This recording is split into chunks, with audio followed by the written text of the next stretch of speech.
Evening. Still not quite ready. There's a lot of stuff in the way. Christmas has hampered me somewhat. How is everybody? We've got, well, Matt's just watching telly apparently. Tech Made Easy Matt, which is just rude, really. What is this? The Masked Singer, I've heard of that. Yeah.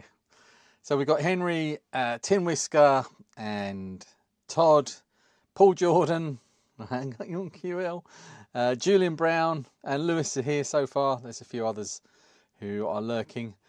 So we'll give people a chance to join before, because I did set the stream start time to 7:15 to give myself a little bit of extra breathing room. And I know I told other people in the Discord that it would be 7. But, you know, what are you going to do? I've done my best. But I got something I want to show you whilst we're actually waiting. I'm just going to try and make a little bit of room so I can actually show you. I've just got streaming stuff in the way. Let's actually do that one. Is that going to work? No, because it's not switched on. Is it going to work now? There we go. Yeah. I got this.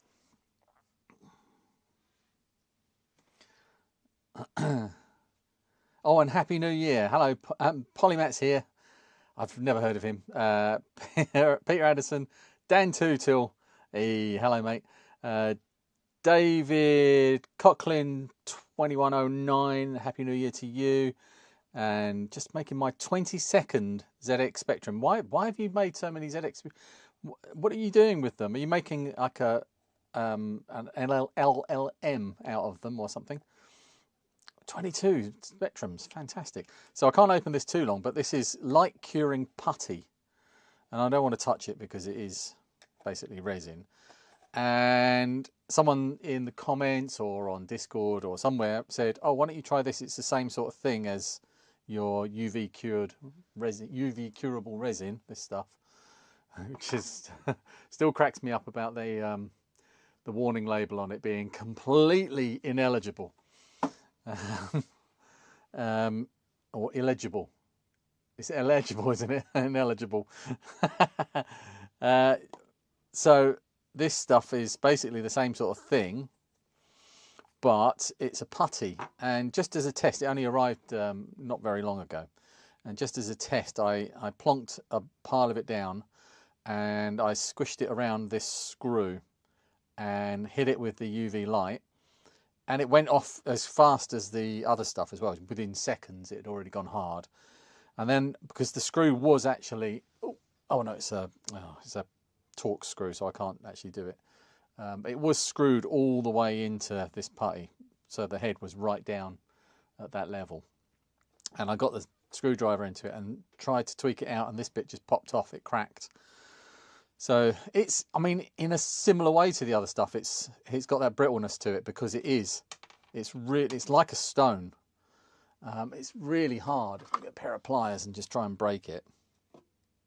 That's putting up a fight. I mean, there's a hole through there. I thought that would break really easily, and there are a couple of fractures there. Yeah, that has given up there. I thought that would go a lot quicker than that, but yeah, that's pretty hard. Pretty cool stuff. I would want something with a bit more elasticity than this. I want something that's more plastic than stone. So there's that. I'll find some use for that, but I think for small parts that's not going to be very useful. The other thing with this is, if I show you the bottom of the tin, it says 2025-09-26, okay? So end of September. And just underneath that it says, or wrong glasses. Just above that, shelf life 6 months. So it's had 4.5 of its 6 months. September, October, November, December. Yeah, it's had more than half of its shelf life is already gone. Anyway, I'll find a use for it. Right, so what were these 22 Spectrums for? Hobby will sell when older. Ah, superb. Okay. Are they Harlequins, or are they like original ones with remade ULAs and other new parts? He's creating 22 future videos for you in 15 years' time. Happy New Year, Shaman 2K. Happy New Year. This could be a fun way to celebrate a new year, is by looking back at the old one. I've got my mouse here ready. Let's got to remember where I've put everything. So, what did you all get for Christmas? What was the retro thing that you got for Christmas? I got an 8-bit DOE arcade controller. That was my thing. What were your toys that you got this Christmas that really stood out to you? We've always got to get something for our hobby, and it could be something in the fixing part of the hobby. It could be a new tool or whatever. It doesn't have to be it doesn't have to be a controller or a computer or something. Happy New Year, Super Bro. Some fixed. Oh, right. Okay. You fixed up some from eBay. Hello, everyone, and Happy New Year from Germany. Thank you, Logic Tester. Thank you for joining us. All right, I'm going to give it till we've got 4 more minutes, and then I will start on the actual New Year thing. So I'd still want to hear what was your retro thing that you got this year? Your vintage tech or tool, or Todd got himself a ZX80, an NTSC ZX80, a present to himself. Very, very nice. I almost bought a ZX80 at the Cambridge Museum Bring and Bite sale, but there were two there. There was one complete, which was, expensive, or a pretty cheap one, or about, I don't know, I think it was only like 40 quid, 40 pounds, and it was just the bottom case and the motherboard, which is part, the keyboard and everything, but just missing the top case, which is basically, as far as I'm concerned, the most important part of it, because you can recreate the motherboards and all of the parts inside really easily, but not the case. Polymat finally got his Analog 3D. What's an Analog 3D? Analog 3D. I should know what that is. Isn't that a handheld console?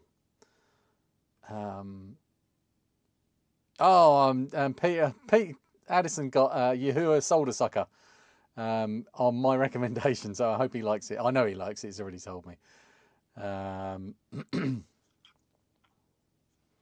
Thank you, David Coughlin. From watching you fix, that's from watching my repairs. Nice. And Peter also got a Mayu Mini Plus and one of Mark's Vic things. Oh, the Mark's Vic things is the RF off.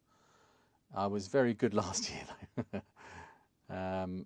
If I get an issue 5, I will send it to you. Yeah, please. I would love an issue 5 ZX Spectrum. That would, that would definitely top off my collection. Got a new, so T-Mall's got a new oscilloscope and some Famicom games. Nice. What sort of oscilloscope did you get? What did you go for? Was it a Zoyi? I think so good, the Zoyis. Do you know what? I actually will talk about that in a bit, because I changed my oscilloscope last year, and it's part of what we're going to talk about over this next 12-month look back. Super Bro got Hook movie Peter Pan props sword signed by Thudbot actor. Nice. Oh, my laptop decided to shut down its screen then, even though it's on mains power. Polymat, although I have 0 carts, so just waiting on my EverDrive. Oh, the N64 FPGA thing. Cool. Yeah.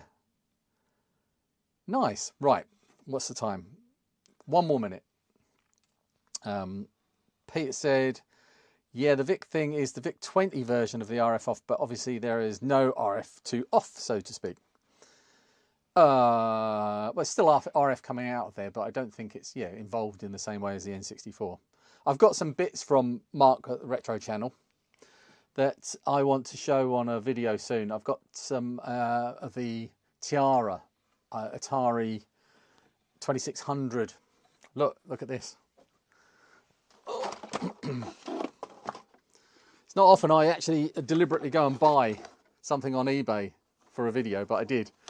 I bought this, but it was a good price. I paid £25 for that, and it's in really good nick. It's only a 4-switcher, Woody, so same as the Vader, and I would prefer it to be a 6-switcher, but I don't want to do the video that I want to do, which is basically a really fancy composite and S-video mod for it.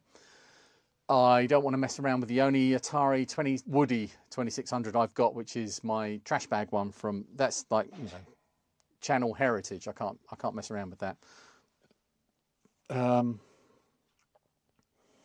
Cool, right, we are at 1/4 now, so I'm going to switch to desktop. And we can get rid of that menu. Oy, right. So this time last year,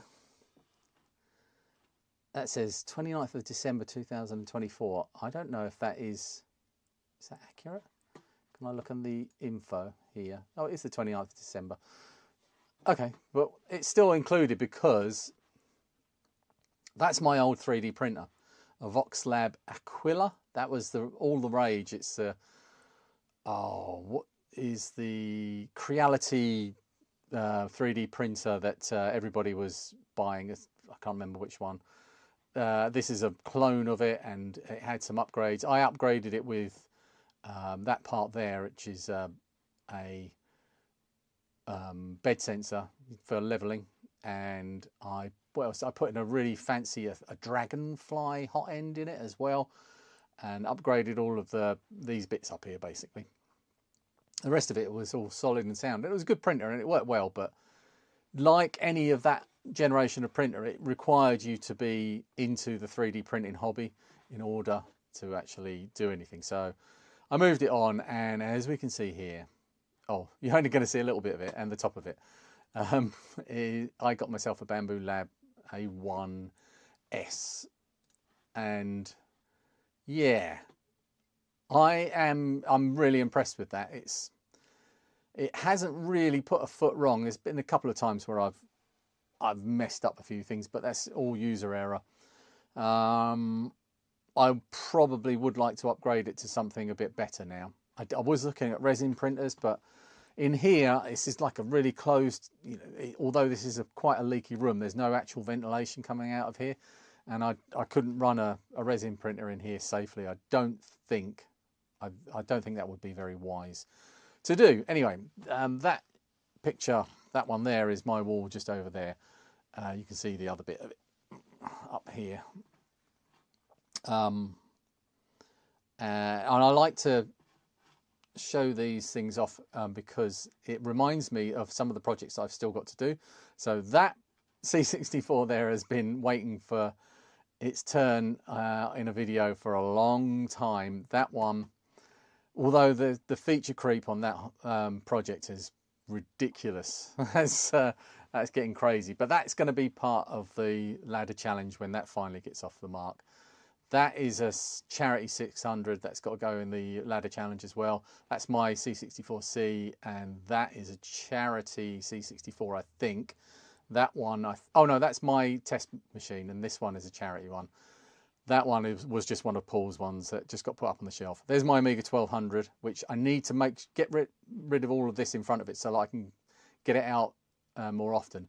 And that mothership there is another bit of channel heritage from way back in the day. One of the first things I actually built when I was doing woodwork as well, building cabinets and stuff, and that was one of the first things I actually used a router to make. Actually drew out the grid and cut it all out, and I was gonna spray paint it and have it on top of a cabinet. And there's an Amiga 500 behind there as well, and I don't know whose that is. But there's my amazing picture from Pascal, who made that in one of the charity events for me. I love that picture. Right, so look, this is where it started at the end of 2024. My main channel, so the More Fun Fixing It wasn't a thing at this point. The main channel was at just under 11,000 subscribers, and the biggest video the year before was this Nintendo RGB mod video that I did with the Tim Worthington RGB module.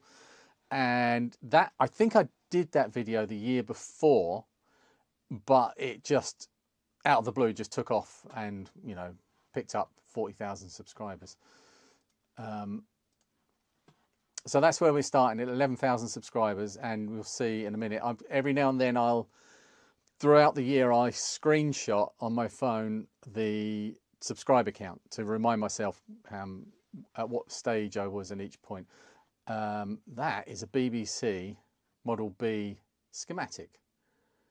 I can't remember where I got that. I think Paul might have given that to me. I liked it and framed it. Right, so a quick look at the chat. Not sure what brand oscilloscope I have, but it seems to be pretty decent. I have no idea how to use it yet either. Auto button. You get told off if you do that though, but it does get you out of a lot of trouble. My friend Andrew was on the programming team when that wrote the original programs for 3D printing on MakerBot. Oh, nice. Just bought 2 Atari 2600, says Mark Retro, but when it turned up just before Christmas, it was a PS1. Seller did a switcher. Oh no, that's no good. You've definitely been done then. Dave's here. Hello, Lee, and a rat. This is my rat. Dave is obsessed with my rat, my furry rat. There's something for you later in this, Dave, so you might want to, if you can't stick around, you definitely want to watch back. And Julian Brown, vintage Oris dress watch was my only classic gift. Oh, nice. Bought myself an Intellivision Sprint, and the Pac-Man edition 2600 Plus makes up for it. Oh, yeah, that's good. Good, nice stuff. Oh, no, that's not. I pressed the wrong button. Polymat, your projects always impress me. He impresses everyone. Thought your handle, yeah. You'll keep up the amazing, skillful videos. I will always enjoy them. So say we all. And Triple D is here. Hello, Dave. How are you? And Andy is here. How are you? And Matt Desmond's here. Hello. And Bobbers is here. Hello. Matt, you actually, Bobbers, you'll be in a picture later, and Matt's in a couple of pictures later as well.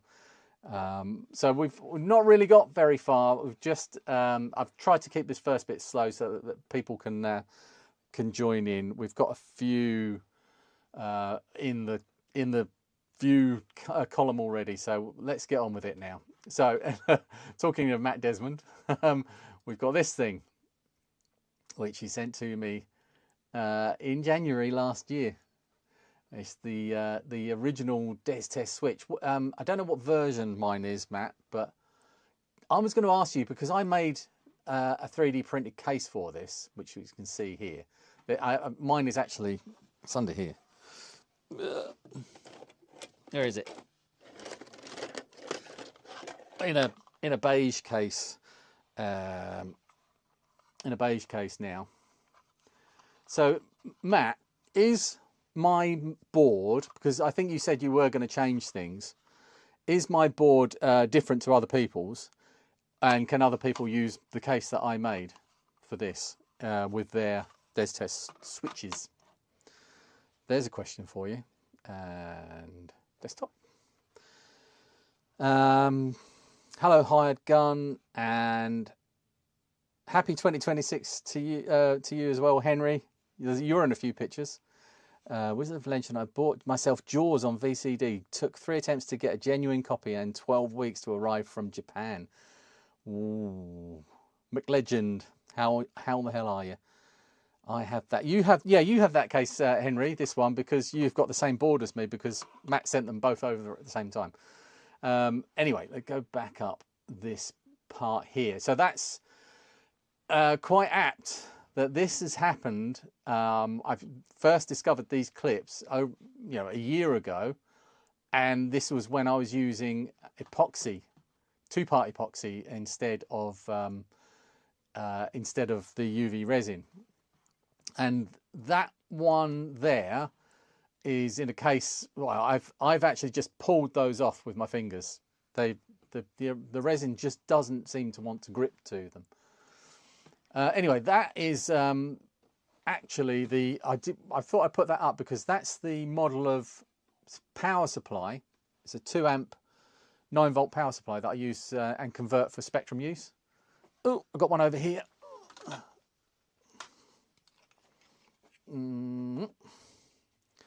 So it's this one, and I've got new barrel jacks, because the one thing that I couldn't make that I was happy with was the cheapo barrel jacks that you get everywhere.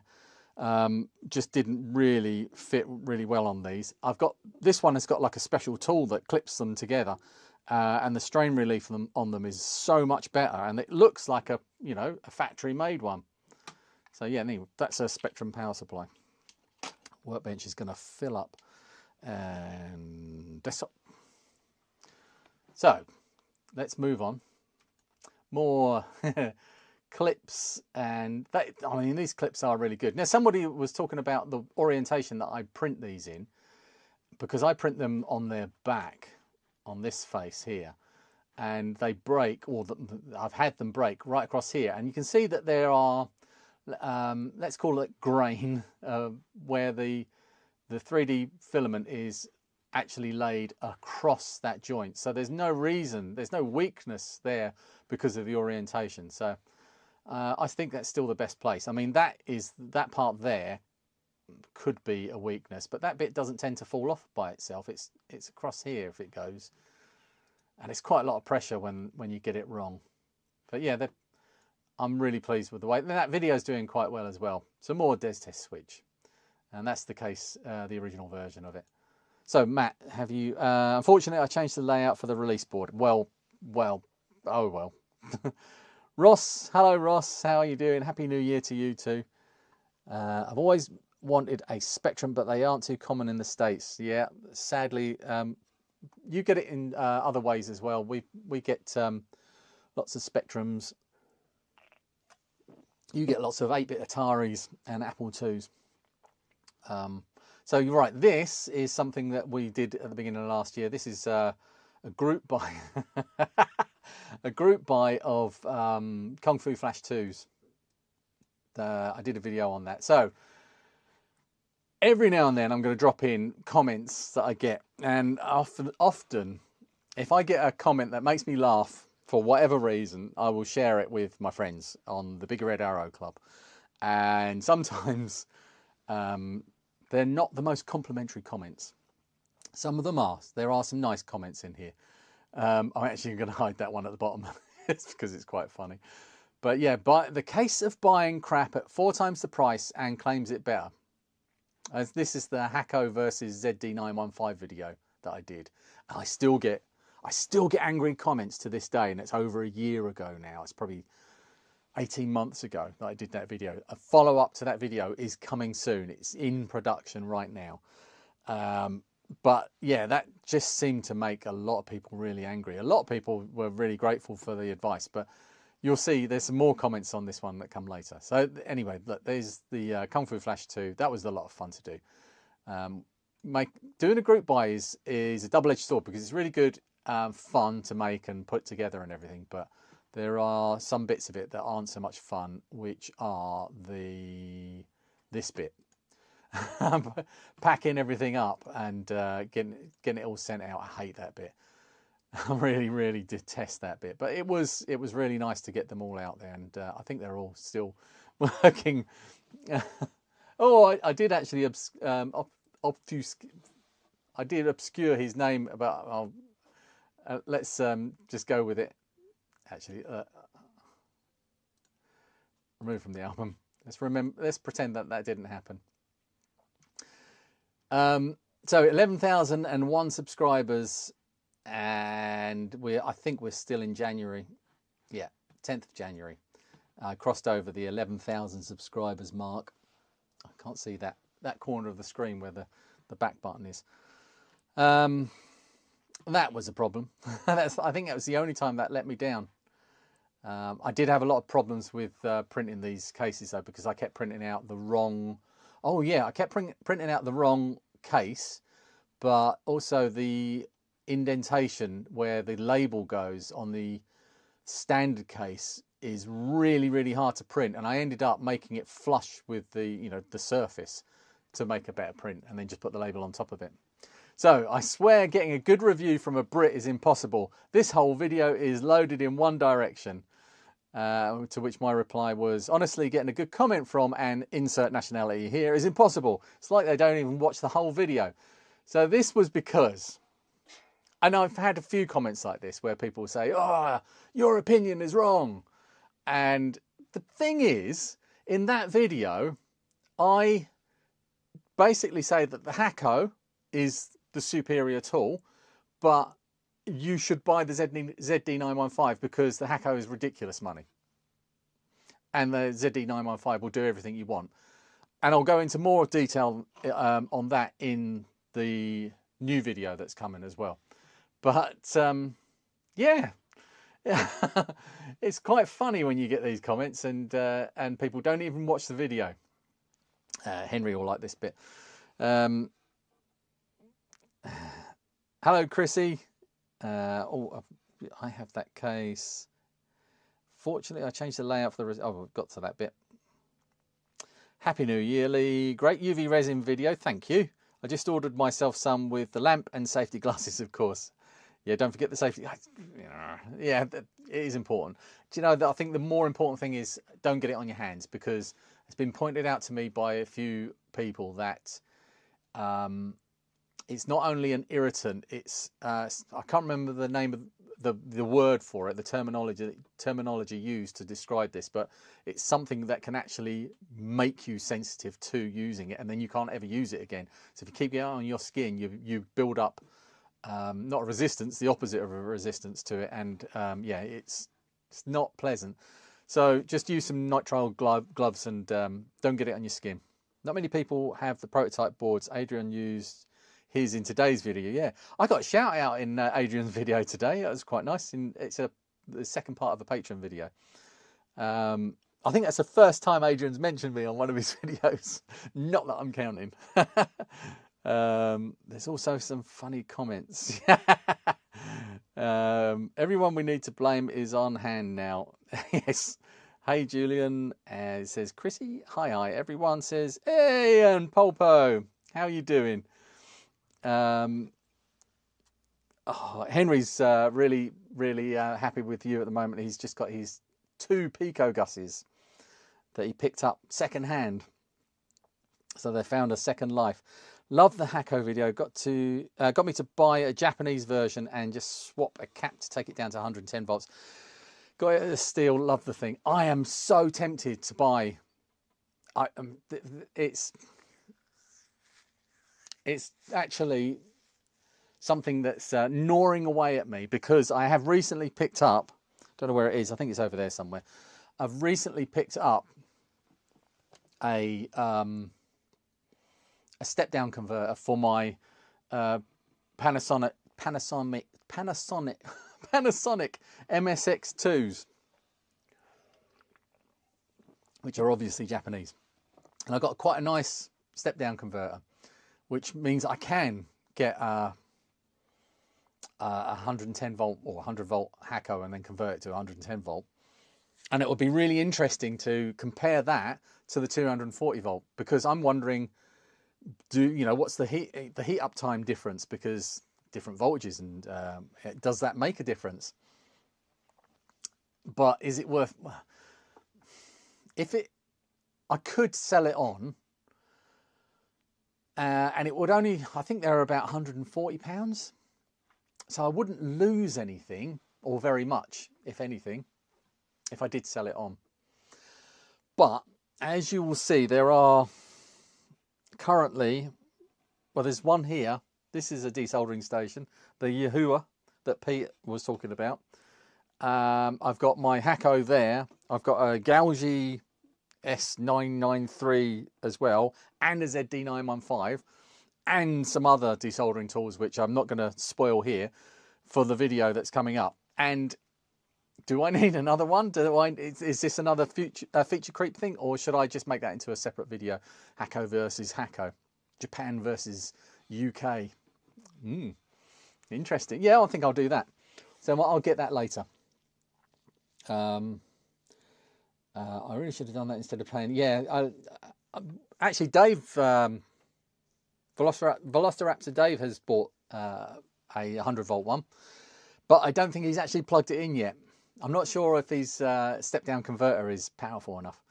Ended up getting it for like $170 shipped. Yeah, found your channel the other day. It's bittersweet, so I love what you do, but not a clue how to do it myself.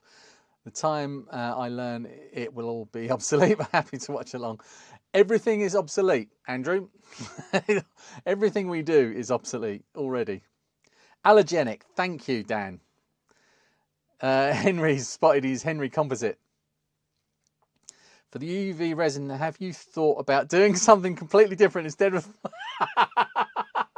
Okay, so this is Dave Velociraptor. And what he's saying here is that I've shared a few comments. Normally I share these comments, this type of comment on the Big Red Arrow Club, but I've just been sharing them with Dave because I would have been... I don't know why I just shared it with Dave. I knew he would appreciate it. And it's basically, there have been a few people come into the comments and say, you're doing it wrong. Even though I've shown a video where it's worked and it's done a really good job of what it's doing. But yeah, that's what Dave's talking about there. Yeah, resin is a sensitizer. Sensitizer. That's it. That's the actual word. A sensitizer. Thank you. That's Polymat as well. Who knows everything? Oh, Oz Retro Comp, how you doing? More than I. Happy time of day. That's Jules Baculum. Good time of day to you. If you want to learn about ZX spectrums and how they work, you go back. God, it's got to be 10 years ago he made them now. The Jules Baculum. I'm probably saying that his surname wrong. Videos where I learned most of the basics for fixing ZX spectrums. Right, I'm going to have to skip through those about the Japanese Haxo F301. How much for the conversion parts? I think it's just a resistor or two. Lewis, I fix traces, place caps, but don't ever do much else. Yeah, but your things will change. You'll eventually need to remove a component. Do you want to borrow my brand new... Yes, that is a really good idea, Dave. If you don't mind, I would like to do that. That would be a lot better. Yeah, I'll pay for postage both ways, and that will be, you know, that will be perfect. And I'll make sure it comes back clean and working. Retro Renew, how are you? Good evening, everyone. Looking forward to this stream. Thank you. Liz, the Imelda Marcos of desoldering guns. Oh, I'm going to get a cupboard. And you open up the cupboard and walk in, and there's just desoldering guns and some, you know, soldering guns. I've got loads of soldering stations now as well. That's coming soon. I pay $6 USD for a pack of 1 watt 300 ohm caps. Oh, 1 watt. Okay, fair enough. I'm repairing. Henry's repairing some old Commodore monitors smashed at the couriers by couriers. It's very satisfying desmashing them with UV resin. Yes, excellent. Thanks, Super Bro. I'll keep watching and see what I can absorb. I used to think it was Joel's Spur Column. Joel Spur Column. Oh, it sounds right to me. It is a great channel, yeah. Hi, Lee, do you happen to have an Apple One board laying around somewhere? No. I wish. The closest one that I know to me is in Cambridge, about an hour that way. And that is the one that someone in this chat built. Triple D Devilish Design Dave built, and it's an exhibit in the museum in Cambridge. Right. Let's get on with this. Desktop. There we go. So yeah, the all of the Kung Fu Flash went out, and that was great. So this has changed my life, and what a brilliant idea. That's my Henry, what did you call it, Henry? A Henry composite. That is just so, it's brilliant. An instant composite mod for a ZX Spectrum. Just clip onto the video input to the modulator, and that's just your ground. And there's a 100 nanofarad cap in there. It's just genius. Henry has a brilliant way of thinking about things. That's my way of doing the composite mod normally. I like to show that. Warranty void if the seal is broken. Wow. I'd forgotten about this one. That's someone has obviously removed this chip and they've pulled these pads up, and instead of fixing it on the other side, they've just used component legs looping over the top of the chip. Why not? Brilliant idea. Fantastic. Right, so it's just a number that makes my brain smile. That is a DK-Tronics, a ZX81 in a DK-Tronics keyboard.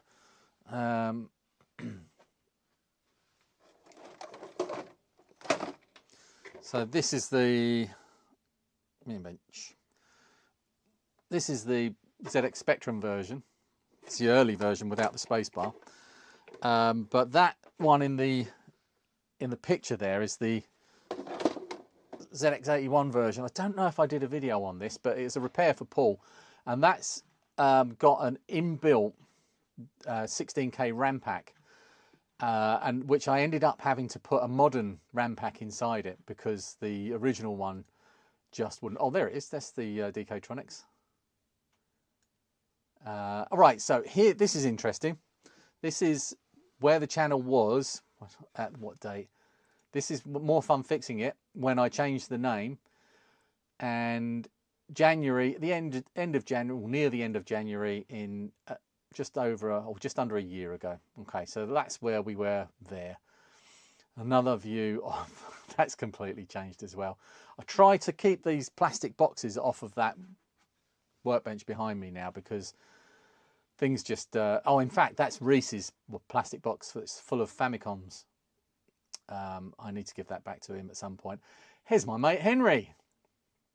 I visited Henry's shop. I can't remember his workshop. I can't remember what we were. Oh, I know what we were doing. It's just behind him there in the background. We were picking this up, or I was picking this up, and that's Henry's absolutely trashed Amiga 600. Look at the state of this thing. Someone had recapped it. So they'd taken off all of the SMD caps and they'd put on these radial caps instead. And the best bit was, well, it's just up there on the left of the picture, but there we go. Look at that. And I mean, what's wrong with that? What could possibly go wrong with that? And that's the weird thing. Look, it actually worked. I mean, it didn't have any green, but it was working. Right, let's zoom back out there. And this is the Roman Specky. No, it's not. I can't remember what this is. I thought that I've put this in here because I thought it was the Roman Specky, but I realise that, oh, I think I sold this one. I think this was one of the only computers, like in the entirety of last year, that I sold. I think I was trying to purchase something, so I needed to raise. That's what I needed. I need a new soldering iron, so I sold that to raise money to buy my new soldering iron. Now, there's that again. I sold it with one of those power supplies and a video lead and everything, so it was a complete kit. I can't remember why I'm showing that one. There was probably a video attached to that. Oh, that was the stuff. Right, so this is January. This is the overall views of the channel, and just watching that upward trend when I started making more videos at the beginning of the year. So remember that I wasn't monetized in any way. The channels, both channels were demonetized. Not demonetized, were not monetized. That's demonetized is actually a different thing. And I had a Patreon, but I wasn't taking any Patreon money. I had no sponsorship deal. I was just doing this purely to see, and I spent the first 4 months of the year making videos to experiment to see how much the channel would grow. More Fun Fixing It would grow. And this was from a lovely man who sent me his PC Engine, and I still need to fix it. I haven't forgotten, Chris. I'm so sorry, but I know where it is, and I promise I will fix it soon, if I can. I mean, I can't promise to fix it. So yeah, that's my Sugon A9, which was bought under recommendation from Lee Smith from Lee Smith's workshop, and that has been an absolute beast. I did get, where is it? Somewhere in here as an iFixit somewhere. I don't know where it is. An iFixit soldering station, and I've got numerous. Oh, why is that's come out? No, me and bench. Numerous like pine seals, and I've got a I've got a Hacko soldering station, and that Sugon has just blown all of them away. It's so good. There are more powerful ones than this now, but that just eats every ground plane that I've ever thrown at it. It's been brilliant. That's Julian's here. That's Julian Brown Versiterminus that he sent me that I could build up. That has been really good. That was handy when I was doing the Kim1 build. That's the only time I've really needed a terminal. I don't usually don't really need them that much. Well, what's going on here? There's a Sidkick Pico. Don't know what's going on apart from that. Is there anything else special about that? Not sure. Might have just been a repair that I was doing. Right, building a Pico based. All right, so I made a video about that, and that did quite well. Great news. Oh, that I think I put that on the More Fun Fixing It channel. That's the more of the sort of video that I would put on the main channel now, on More Fun Making It. Builds and projects are going to be More Fun Making It, and repairs are going to be More Fun Fixing It. I will, and you know, there'll be quite a few of you here that might be interested, but I'm probably looking to go down to 3 repairs a month, so probably 3 weeks of repairs and 1 week off, so that I can dedicate a bit more time to More Fun Making It. I really need to concentrate a bit more on that channel this year and see how far I can take it, and for lots of reasons. But anyway, look, that video did quite nicely. This is always nice to see when the blue line, this is how your other videos have done, and the blue line is how this video is doing. So when you see that happen, that's nice. Of course, that's completely different now. Nice issue 1 there. Don't know why that's on the bench. That'll be a pull repair. Oh yeah. So when I made the thumbnail for the Versiterminus board, I had to take loads of pictures of me. My wife took all these pictures of me using tools so that I could miniaturize myself, and I put them all on this board. So that thumbnail didn't actually work. I ended up changing the thumbnail to something completely different. There's a ZX81 composite mod. I really like doing those. That particular composite mod is fantastic. On that, can anyone tell me what that is while I look at the chat? Right. Oh, I've got way behind.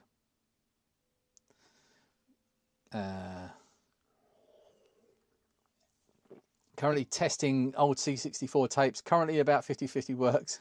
Don't work. Only about 200 tapes to go. Oh God. And they load so fast as well, Ross. Placing a DigiKey order, so had caps on the brain. Right on.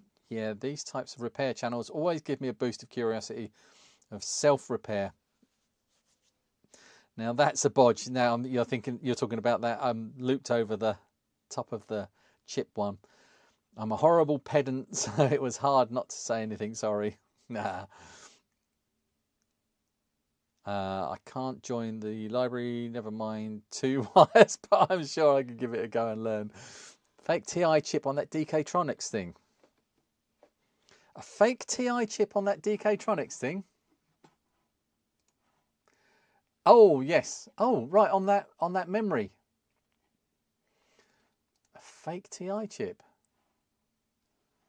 Oh, that. Is that a Texas Instruments? Yeah, I suppose it is. So that, I want, that's going to be long gone, but that's not going to be an LS. Oh, is it? It's going to be HC. Interesting. Well spotted, sir. He really does. Matt really does know his fake chips.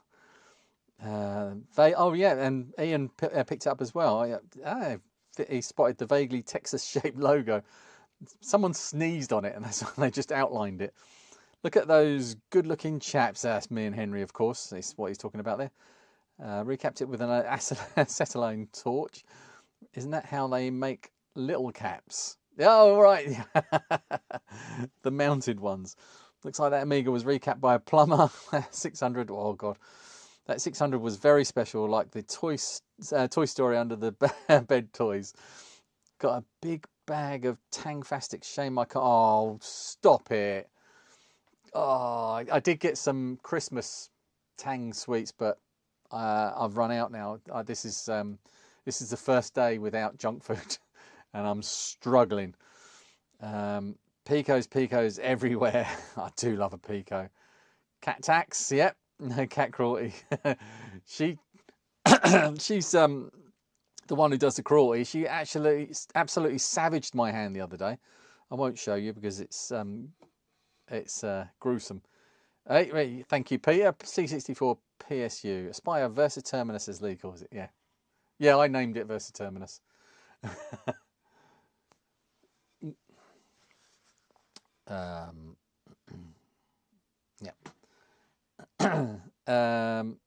Right, where were we? We were on that C64 power supply, which was here. Yeah, that was a fun one. That Glenn from CRG did first. He made a video about this, and I did one a couple of months after he did his. I gave don't want to do that. That isn't a C64 power supply. That looks like a joystick for an Atari or similar. Don't know why that's in there. Right. Sorry about the language. It's modern crap, not good enough. This make the original hardware. Okay. And I reckon Roasting Spectrum would love that Con cassette. I don't know. I don't remember showing the Con cassette, but yes, he would. He collects them. It's his favourite game. Do you know what you're doing? Flux. Do you know this? Serious. What? Honestly, cracks me up when I get these comments on my videos. So that is a PC 8011BE NEC computer that Simon from Ginger Hippie Gaming gave to me from the Pigeon Poo warehouse, and it sat in my workshop for over a year, and I just knew that I wasn't qualified to actually do anything with it. So I ended up giving that to Ian, grand old Ian, who's one of the board folk, and he's brought that back to life, and it's, you know, pristine now. So it's gone to a really, really good home. Couldn't I think of a better home than that. This is a happy workbench. When there's wood shavings all over the workbench and drills and tools everywhere, that in there is my chainsaw, actually. I don't even know what I'm doing there. I can't remember what I was doing. I must have been making something. Every now and then I just go woodworking crazy and just have to make something. I think all of the bench was all made by then. There we go. Kung Fu Master on the Spectrum and the C64. Can you tell the difference? Which one is which? I might have switched them. Dan will like that one. I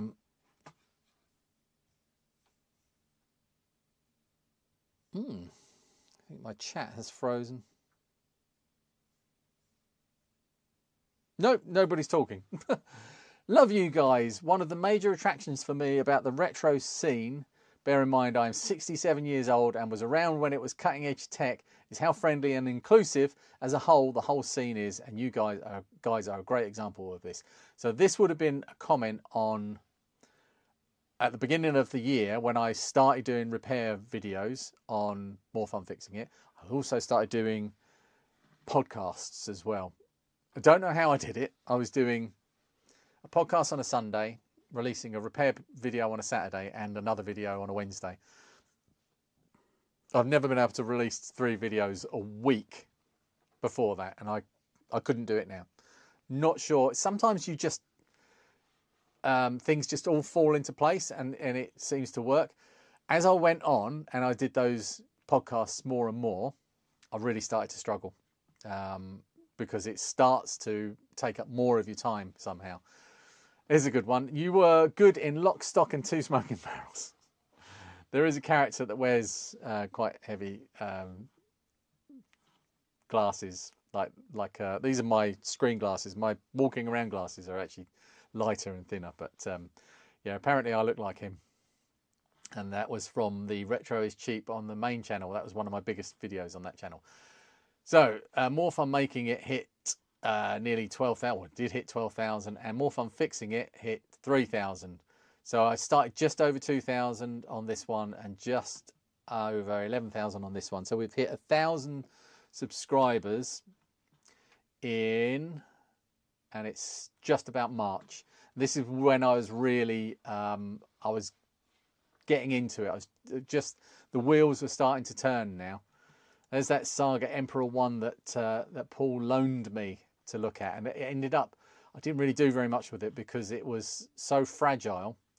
I didn't really want to put a computer in it and test it out because it probably would have ended up breaking.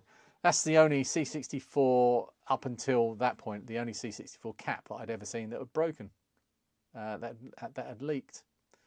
And this was brilliant. This is from our team at Logitech. This sponsorship opportunities like this don't come along very often. So our team at Logitech would love to discuss a potential collaboration regarding your audience. Logitech. I use their mice. What else do I use? This is the Logitech keyboard. I've got loads of Logitech stuff. I love Logitech. We are considering sponsorship options to showcase our brand to your viewers. Should you find this appealing, let us know so we can discuss the possibilities. Looking forward to your response. Best regards, the Logitech promotions team. And let's have a look at their email address. Yeah, that looks completely legitimate.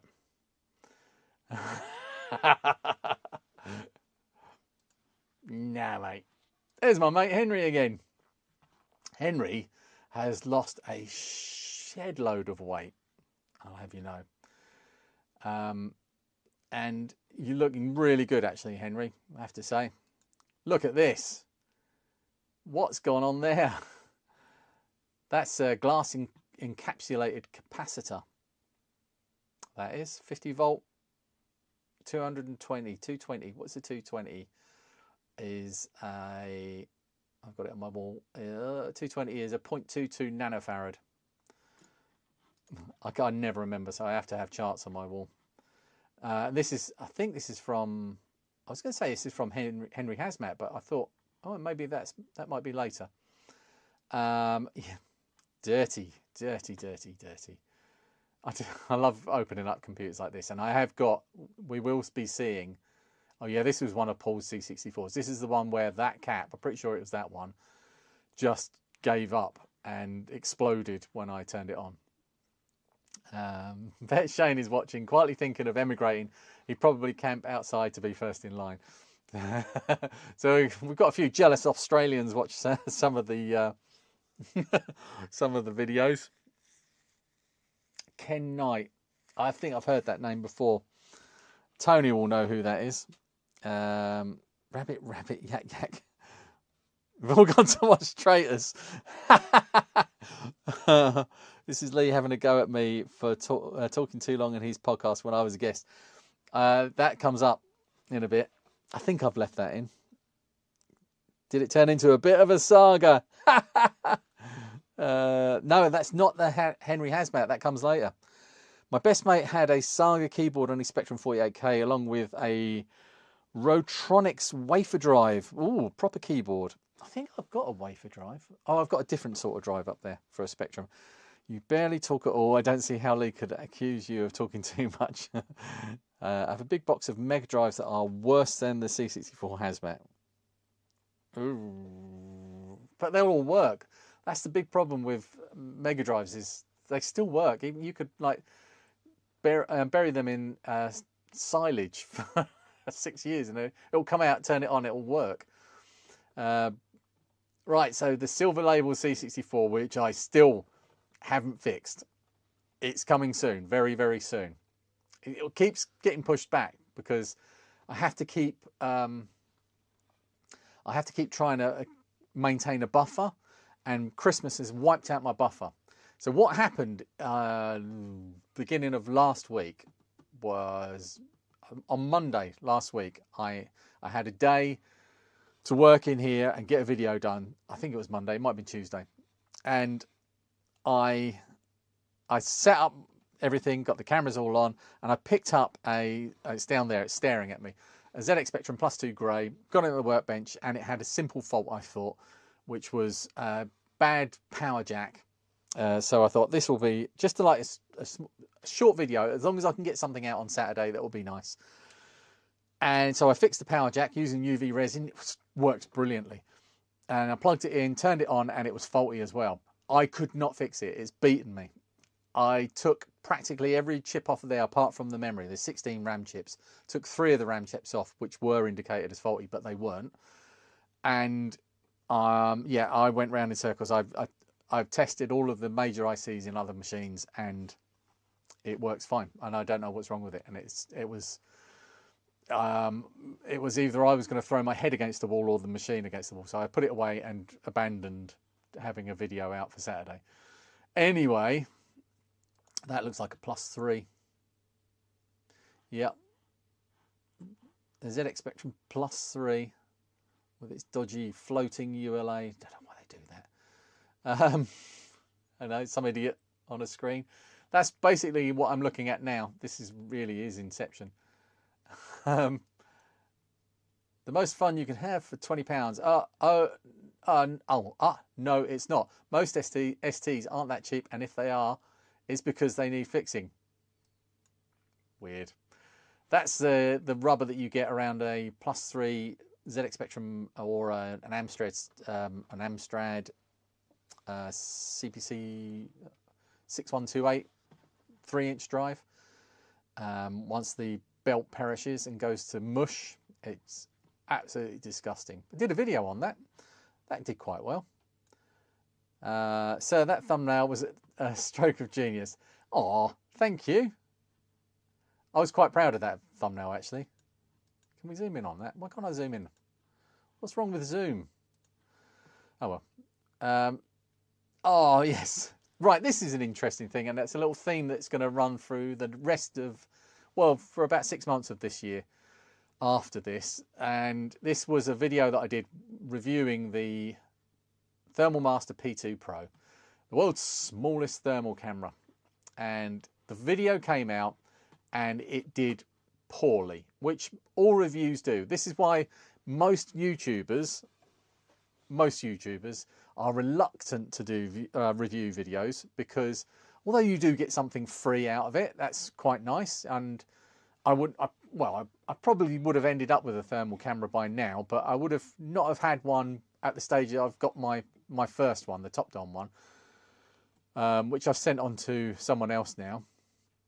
I wouldn't have had that so soon without their help. And so it is nice to have them, but the videos never do well. But watch this one. Not right now, but look, impressions and click-through rate, that's normally on a good video around 5%. On a poor video, about 3%. Never 1.5%. It's like basically nobody wants to watch it on your channel. So you're committing self-harm to your channel by putting these videos out. In other words, one cheap, the other expensive, but both worthless. So you didn't actually watch the whole video then. So that's going to be the Hacko versus ZD915 video again. I love stuff like this. When you see this inside computers, stuff that they did back then, that's art as far as I'm concerned. Absolutely love it. Blown up voltage regulator. So there's, looks like 3 RAM chips and ZTX 650. So, and the blown up voltage regulator. That must have been, not sure. That looks like a 48K, or it might be, not sure. That might be a toast rack. Anyway, moving on. Oh, never heard of who that is. I don't recognise the name, but that was a nice thing to say. Thank you. Let's have a look at the chat. You never did. Was a good caster. Whoa. Oh, right. Yeah, it was a good podcast. Did it turn into a bit of a saga? Oh, we got to that bit. Hello, Phil. You're right. I've got to your Phil. I've got to your can of contact cleaner that you bought for me. Phil is basically single-handed stopped me putting things on my Amazon wish list because he would just buy them, which is lovely, and I really do appreciate it. But I felt really guilty every time I put something on there. It would just arrive in a couple of days. And Happy New Year to you, mate. I'll send you one to fix. I've got some. When I do that, if you've still got some, I might want to take you up on that. Well, I have got some somewhere. I think I've put them in storage because I need to clear other stuff out of the way first. Didn't you have a load of those? Yeah, I've done most of the silver labels, Matt. They're in a box over there. They're all repaired, but there's a few that have case clips that just need attention. I just need to put those case clips back in, and then I can, once I've fixed the other silver label, the really rare one, I can take all those back to Paul, and then he's got a pile of issue 1 ZX Spectrums that are broken. I'm not saying how many. Tony says, that reminds me, I need to fix the power jack on my Mega Drive 2. UV resin, mate, if it's just like floating around or something. Yeah, UV resin's brilliant. Bruce is here. Hello, mate. 3 years have passed and the silver label is still not done. It will get done, don't worry. Dave says, I had a silver label 64 last year. Kind of regret selling it due to super early SN, but mere house move. Oh, super early serial number. Yeah, but I mean, it's just a thing, isn't it? And house move, much more important. It turns to this goo that's amazingly sticky. Oh yeah, the belts. It's just like tar, really bad. Gets everywhere. Reuse it for case clips. Does that thermal camera video do better over time though? Oh, we'll see in a minute. We will see.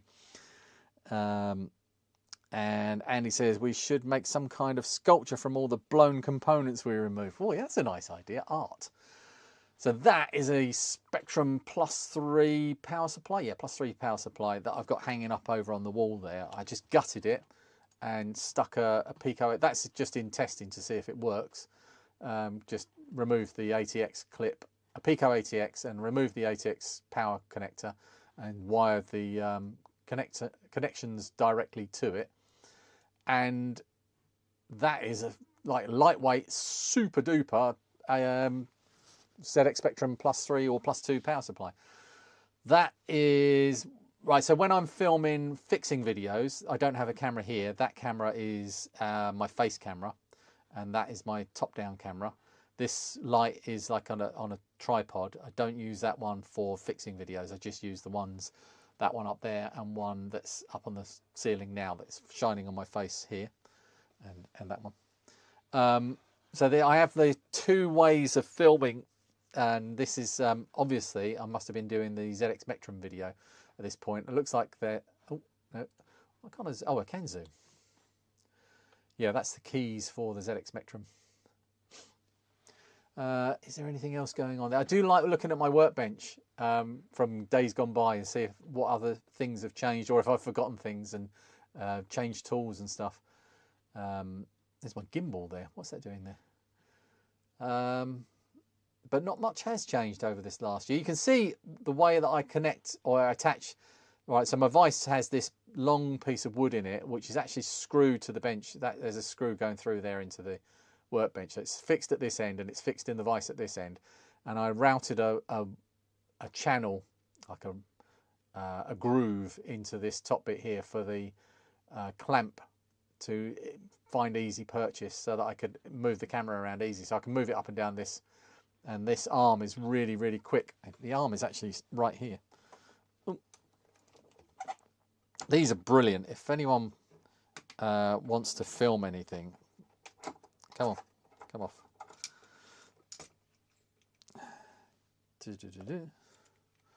These are absolutely brilliant. Now I've added this top bit on. This is like a tripod top, so you can loosen that one. You've got a full range there.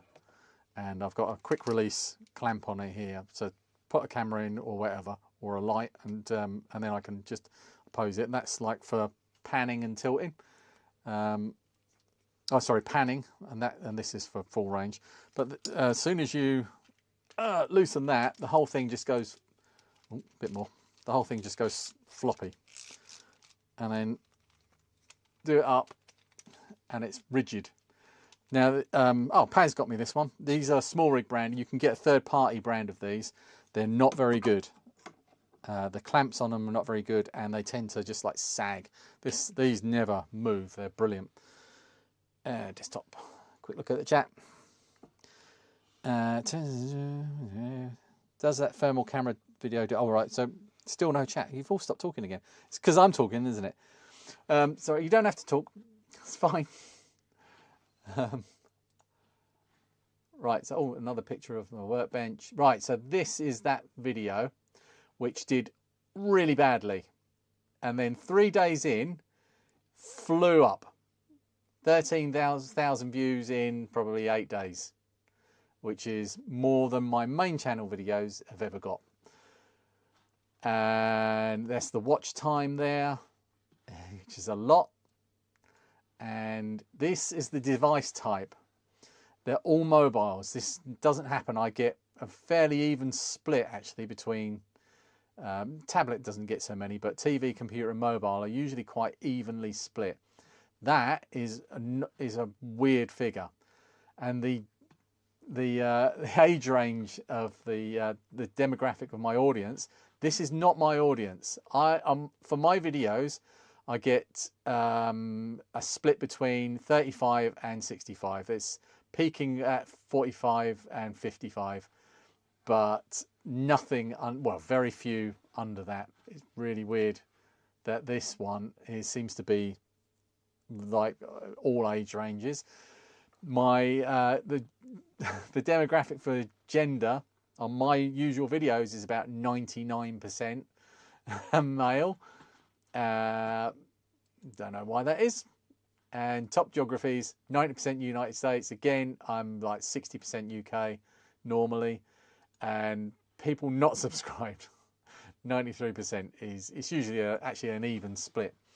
So that's odd, but we'll get back to that. I'm not going to make any more comments about that. Yes, yeah, shenanigans indeed, Dave. So this arrived in the workshop, and this is my Matra Hachette Alice from lovely Peter Jordan. I don't know if he's still here.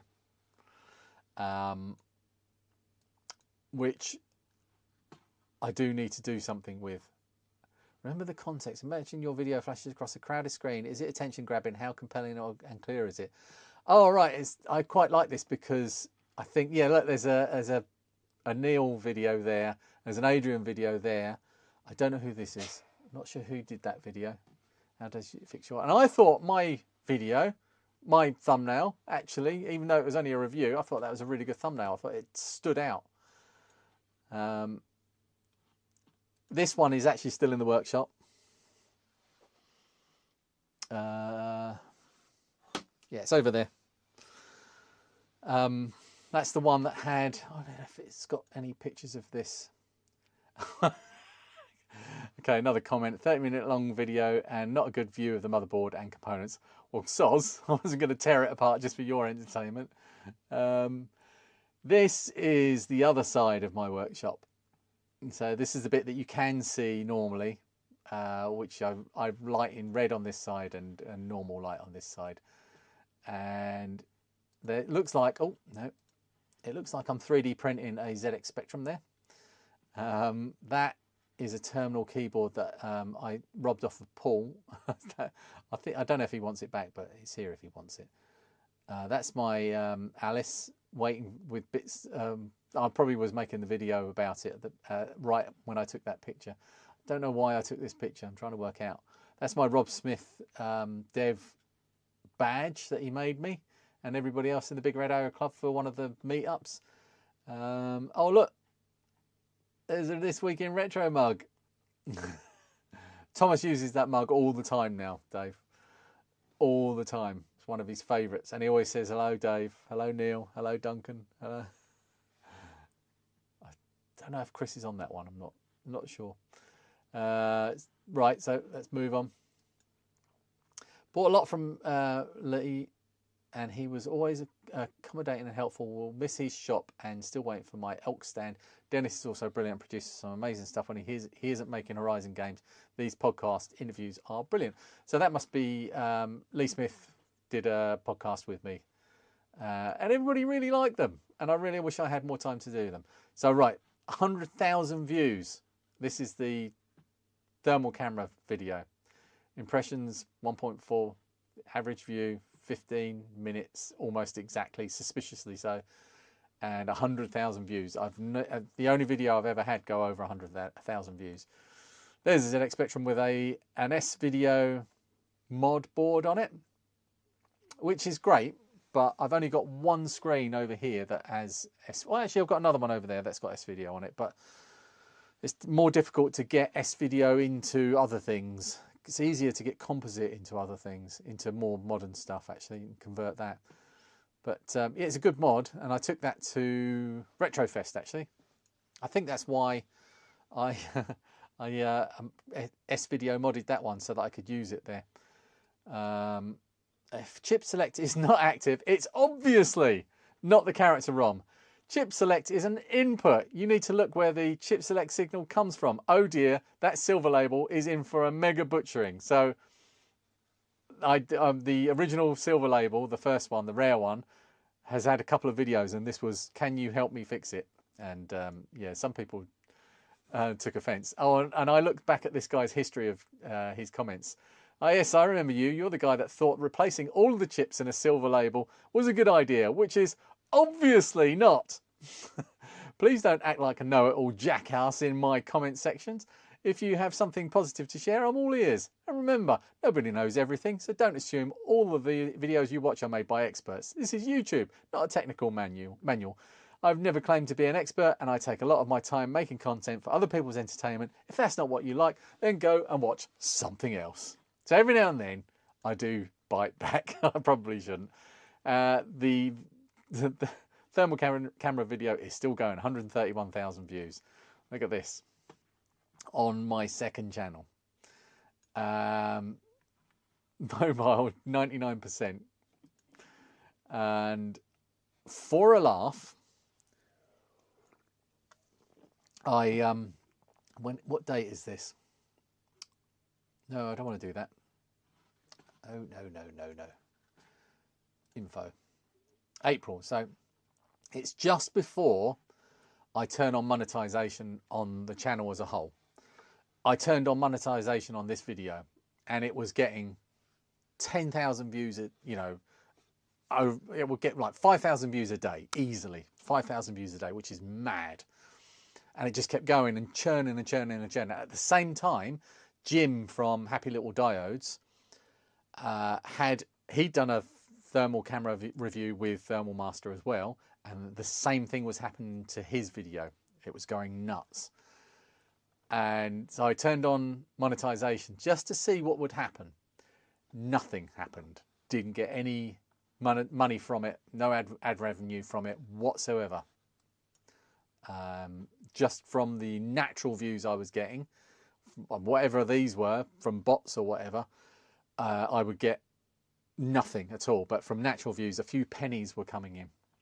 I think I show that a bit later. And 4 subscribers from 130,000 views, which is not something not right there.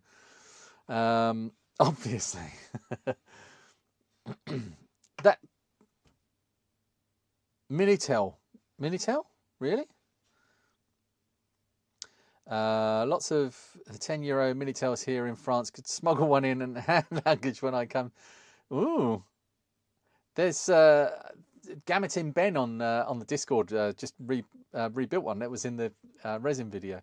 Paz's Donkey Pick, the Acorn Atom, yeah, I love that machine.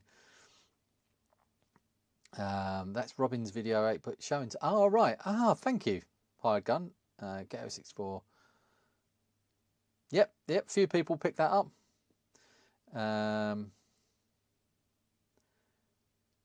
Same thing happened with the short, yeah. Oh right, Matt's had this with the short, did a quick review and flopped, and then absolutely took off, and I had no idea why. You're still here, good, thank you. Right. That mug looks precariously balanced on the shelf. It's not there anymore, so don't worry, Gap.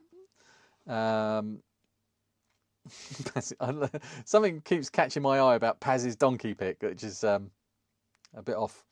There's nothing wrong with being Canadian. I'm surrounded by them. Lots of attention. We've done that one. And Matt, I am Canadian, lol. So I heartily agree. We love the Canadians. Red Arrow Club. That was that Retrofest Swindon. Can't wait for the next one. Yep, I'll be going. My girlfriend's name is Safa. It's her birthday today. Can you wish her once? Happy birthday. All right, I'm going to have to say Safa. Safa. Happy birthday. Happy birthday to everybody. Sing along. Happy birthday to you. Happy birthday to you. Happy birthday, dear Safa. Happy birthday to you. Oh, it was just me singing. Okay. Lee's Pandora video. Yeah. I'm guessing. Oh yeah. No, it's not like the Pandora. I don't know. I wonder if that did happen to Neil's video. I'm guessing it's the same reason. Could be. Yeah. So Neil had the same thing where his Pandora control panel, arcade control panel video took off for no reason at all. Do you realise? Do you realise on the Tim Worthington NES power module board? Actually, Tim Worthington didn't do the power module. That was Merlin designed the power module for that, for the NES. You do realise that you have analog TV tuner in modern TVs that you can still use RF output. No punctuation, just all caps. Okay. But no, I don't. So other Retro Matt is a long-term supporter and a good friend. Really liked the podcasts, and I felt terrible for stopping them, mostly because I knew that he was listening to them a lot. One day, if I can afford an editor, then I'll just pump out content. Right, yeah, and he mentions my old gaming one died a few years back. That was Ready Player 2. You can still find that on podcast platforms.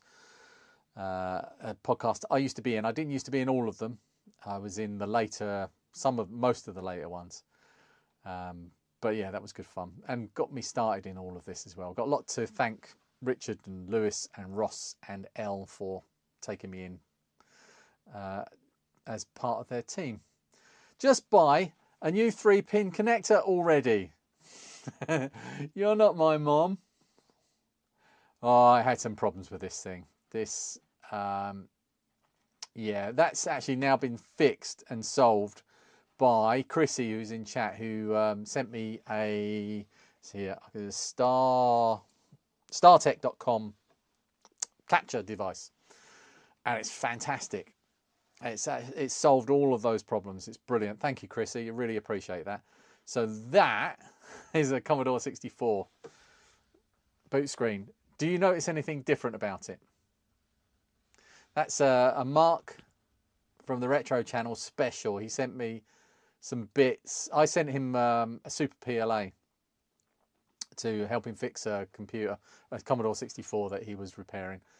I don't know. I don't think you're going to get the URL from that QR code, but Mark sent me these ROM replacements and a few bits and an RF off board as well.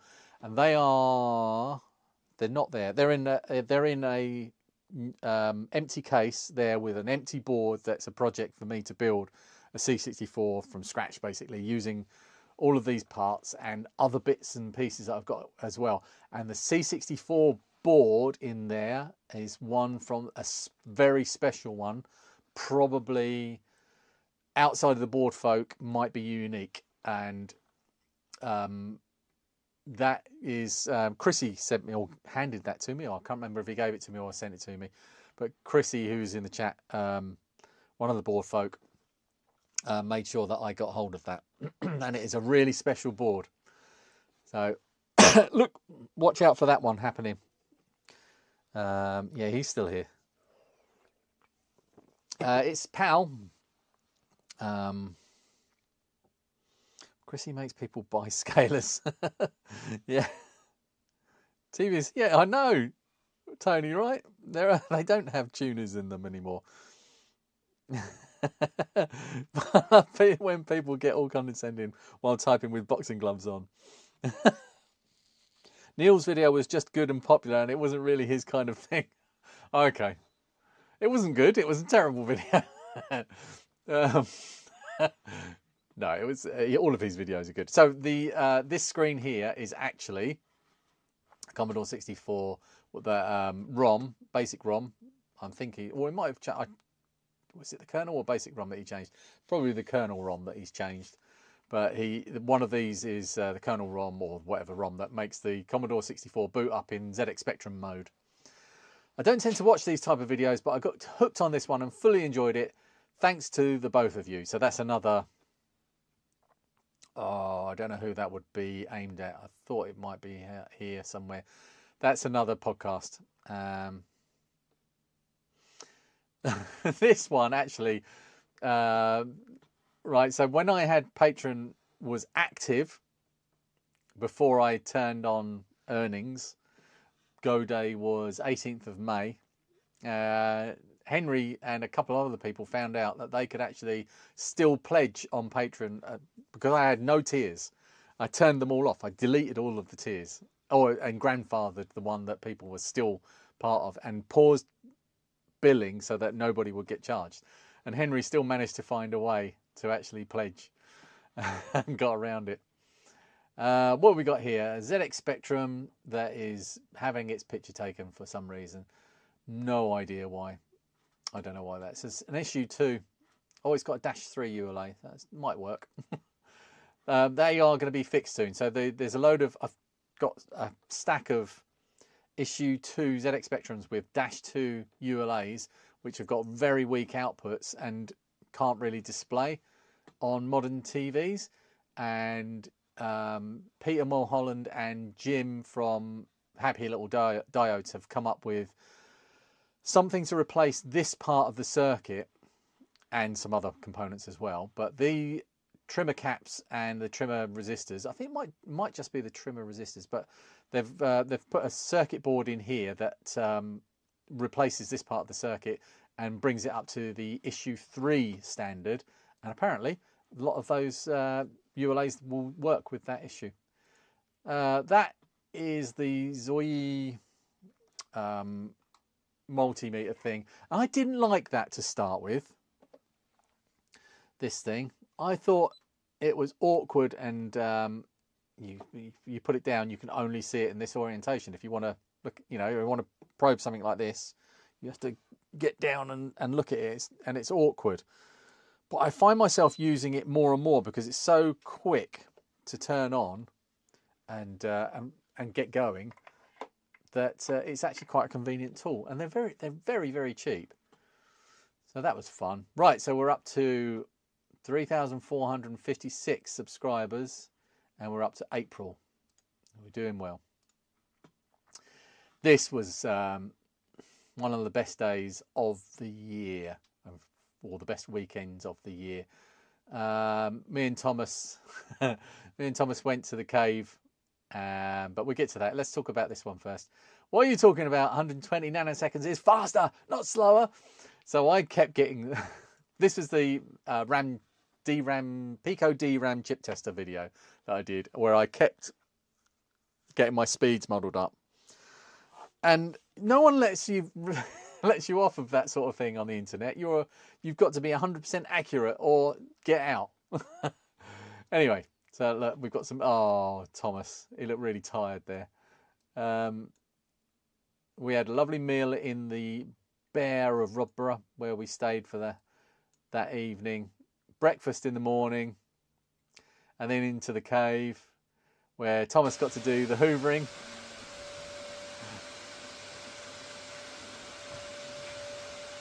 He loves a hoover.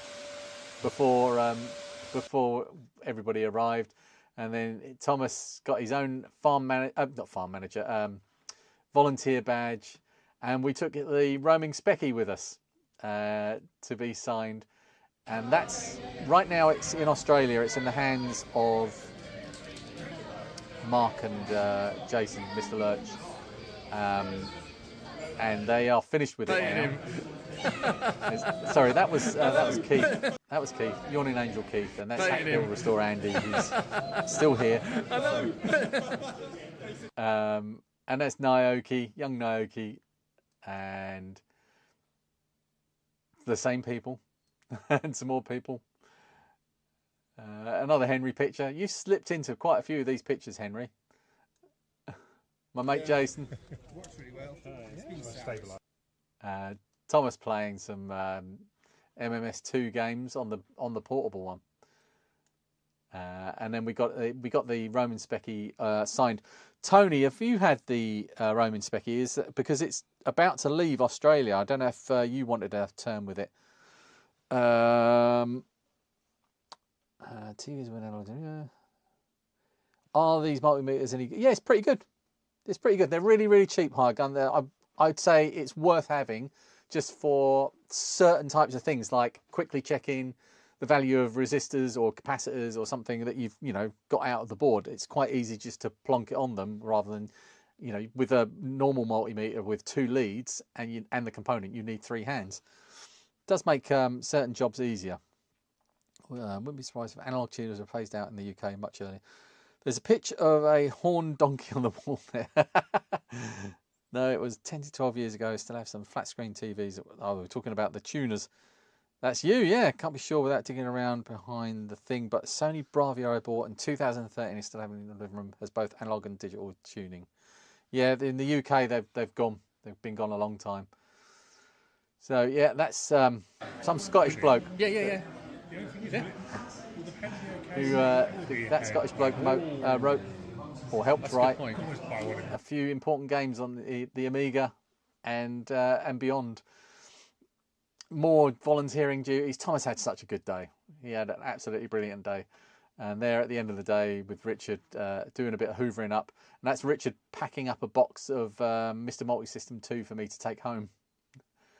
Young Thomas was the talk of the cave. Today, his energy and enthusiasm and skills with the Hoover are most welcome. Welcome back anytime. And Henry, Thomas is just a delight, isn't he? So just as much of a people person as his dad, and lovely to chat with. Home now, but the whole day has been a lovely, happy blur. The days there are so good. Home now was an awesome day as usual. So happy to meet Thomas. What an amazing and friendly young man. You must be very proudly. I am very proud of my boy. Very much enjoyed this. Well, this is from Neil about I've released a podcast with Keith the weekend that we went there. Very much enjoyed this while driving home from the cave, and spent the day with you both. Thank you both for a lovely podcast. Like most things in life that have the greatest impact, I love this. One of my favourite comments of the year, Carl Bate. Thank you so much for this. This just lifted me. like most things in life that have the greatest impact, it's not the actual thing, retro, it's the people and places that make these little adventures in life so special. Thank you for such a great channel. Oh, it still makes me well up now. And mate, you're a dork. Probably around the same time. Yeah, 8 hours ago, 8 hours ago. Thank you. So this was a gift from Paul, and I've still got here, it's up on the wall, the bit of blue tape that was on this machine. Let's go to this one. And this is from Paul. Thanks for everything you do. It's yours, with a heart. And that is my IBM, is it 5140? I can never remember what it is. And I got it on the bench and I took it apart, well, as much as I could, and had a good inspect around it to see if anything was badly damaged or the battery had to come out. The battery was a bit puffy. That's where the battery lives, I think. And I took the power board out and inspected all around there just to make sure that all the caps looked okay and then nothing was bulging or leaking. Some grotty bits like this around, but nothing. That just looked like the plastic and on that cap had actually just degraded. Turned it on and it just worked. Right, Thomas is amazing. It was my first visit to the cave. Well, I was there on the Saturday as well, and the thing really made it for me was the kindness and empathy and emotional intelligence your son showed throughout. We'll always remember the hug he offered in the Curio Lounge just before you both went home. He's a credit to you and yours. Yeah, Thomas is a very, very social lad. And then, so this was someone that I showed that 5140 in a video, and I got this comment: the grifting never ends with this guy. Send me free stuff. Send me free stuff! 4 exclamation marks. So there's a reply to this that Paul put up. Yes, I am the immortal Paul, aka Universal Retro Boss. Very rarely do I crawl out of my retro cave to reply to comments made by complete and utter twats on the internet. But this time I shall make an exception. Lee saves me hundreds, maybe thousands of pounds doing his magic. So any gifts I give Lee and his channel has completely all to do with you, and certainly no grifting on the front of Lee. But thanks for your comment. The channel, Lee and I deeply appreciate it. Oops. So that really made my day seeing that one as well. And what Paul said there is true. And make no bones about it. I don't charge him a penny for all of the work that I do. He gets all of these repairs. I'm not offering free repairs for everyone. It's a convenience thing for me to be able to pick up loads of repairs all at once from Paul. Lots of interesting stuff and good on theme stuff. And you know, I'll occasionally really special stuff as well. And I don't charge him because it would cost me a fortune to buy all of these machines to make content about. I'm blessed to be able to have Paul as a partner in this enterprise and a friend. He's really made it so that I could, you know, the whole of last year is down to him, really, as far as I'm concerned. What happened with me being able to put out a fixing video every week of the last year that from the day that I started doing it was yeah, that's down to him. Could you imagine how many? Right, I'll tell you this now. There are 124 videos released last year on More Fun Fixing It. On More Fun Making It, there were 10. 124 videos. I don't know anyone else in the, and I only started into the year as well. That wasn't the full year. I don't know anyone else that can claim that many videos in our community. So I'm quite proud of that. And the only reason that I can do that is because of Paul. So there's no way I'm charging him money for something that I'm blessed with. And this is the kind of stuff that I get. The 3 silver labels there, they were to add to the other one. And Another good video that I got to do last year was the Mr. Multisystem 2 review video. I was the first one to get it. I was the first one to get a video out. I wasn't the first one to get the Mr. Multisystem 2, but the first one to get a video out.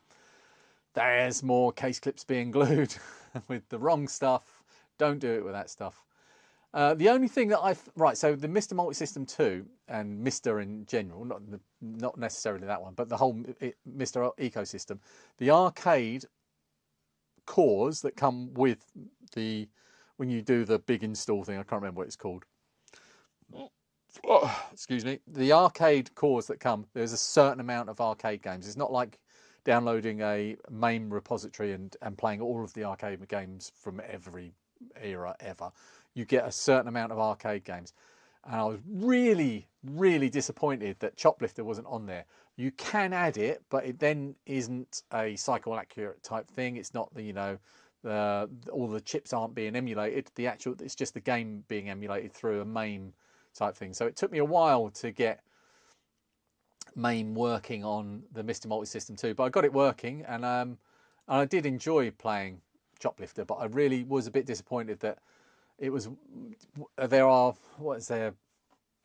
2 or 3 of my favourite games on arcade are, well, let's go 2. So Gorth and Choplifter are the ones that I will just gravitate towards if they're there for me to play. Choplifter is just, I've only ever get to play that so very rarely now, and I love that game. And I was really looking forward to playing a proper arcade version of it. So there you go. Sorry, I've got to look at chat. Oh, what have I done?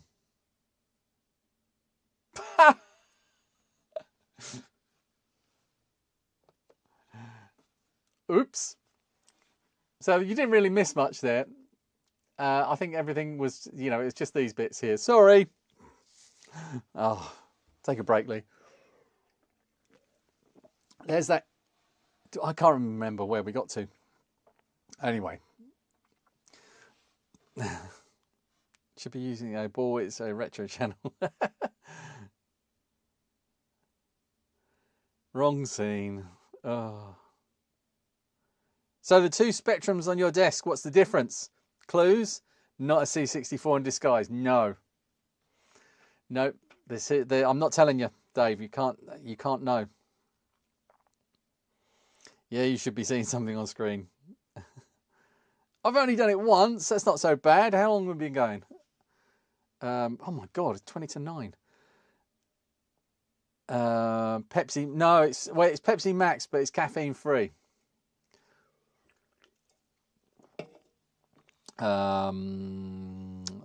Laptop is fully charged. Monitor Matt disapproves of wrong scene, but is happy for the Switch exposure. Shall I just tape this to my forehead, Matt? Got the spear. Oh, I'm not one of those sponsorship guys, Sam. Hello, Sam. How are you? I'm doubting names. It's Sam, isn't it? Because I got your name wrong a while back. I'm going to feel really bad if I got it wrong again. Anyway, I was talking about Choplifter, and this joystick, which I took apart and put back together, was fun. And there's a Mr. Multisystem 2, which was good fun. I really did enjoy that. That's not a message for me. I don't know why that's in there. Let's remove that one. Yep. All right, I bought this Spectrum Plus 2A from Paul last week. Thanks very much for your tape deck repair.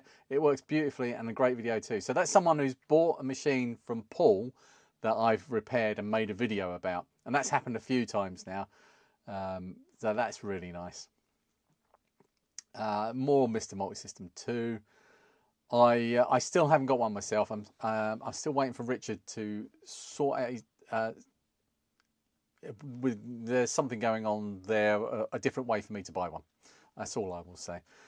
Well, Lee, I only went and pre-ordered the Mr. Multisystem 2 after watching your, as always, very informative video. I was in the same camp as you.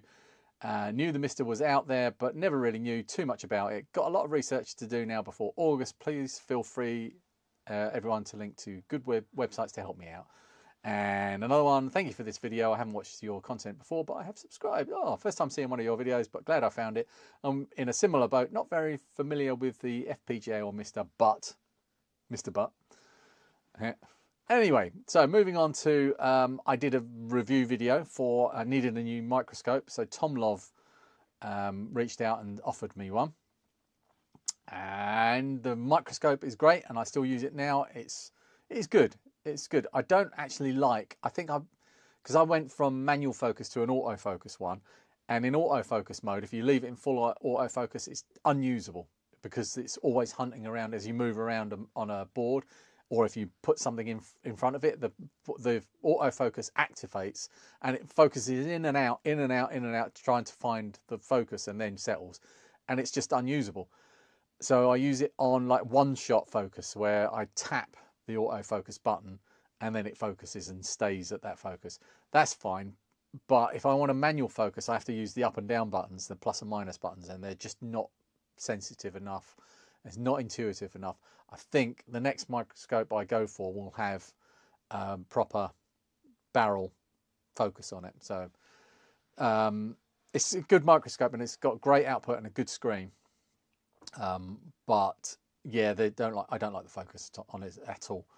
So it did come with this terrible ring light, which is mains powered. So we've got mains coming in here that goes over to this switch, which is not a 240 volt rated switch, and it comes back out in this very thin wire down here. That's the negative side, and the positive side goes into the board. And this is that red wire there is 240 volts in a very thinly insulated, more single insulated wire going over the transformer and over this package here on the DC side. Really bad. So that's the high voltage side and that's the low voltage side, or the low voltage side would be split here underneath the transformer. Yeah, really, really bad. And I did update. I just got an email from Happy Coding ZX. I don't know if you're here, Alan, but I'll read your email later.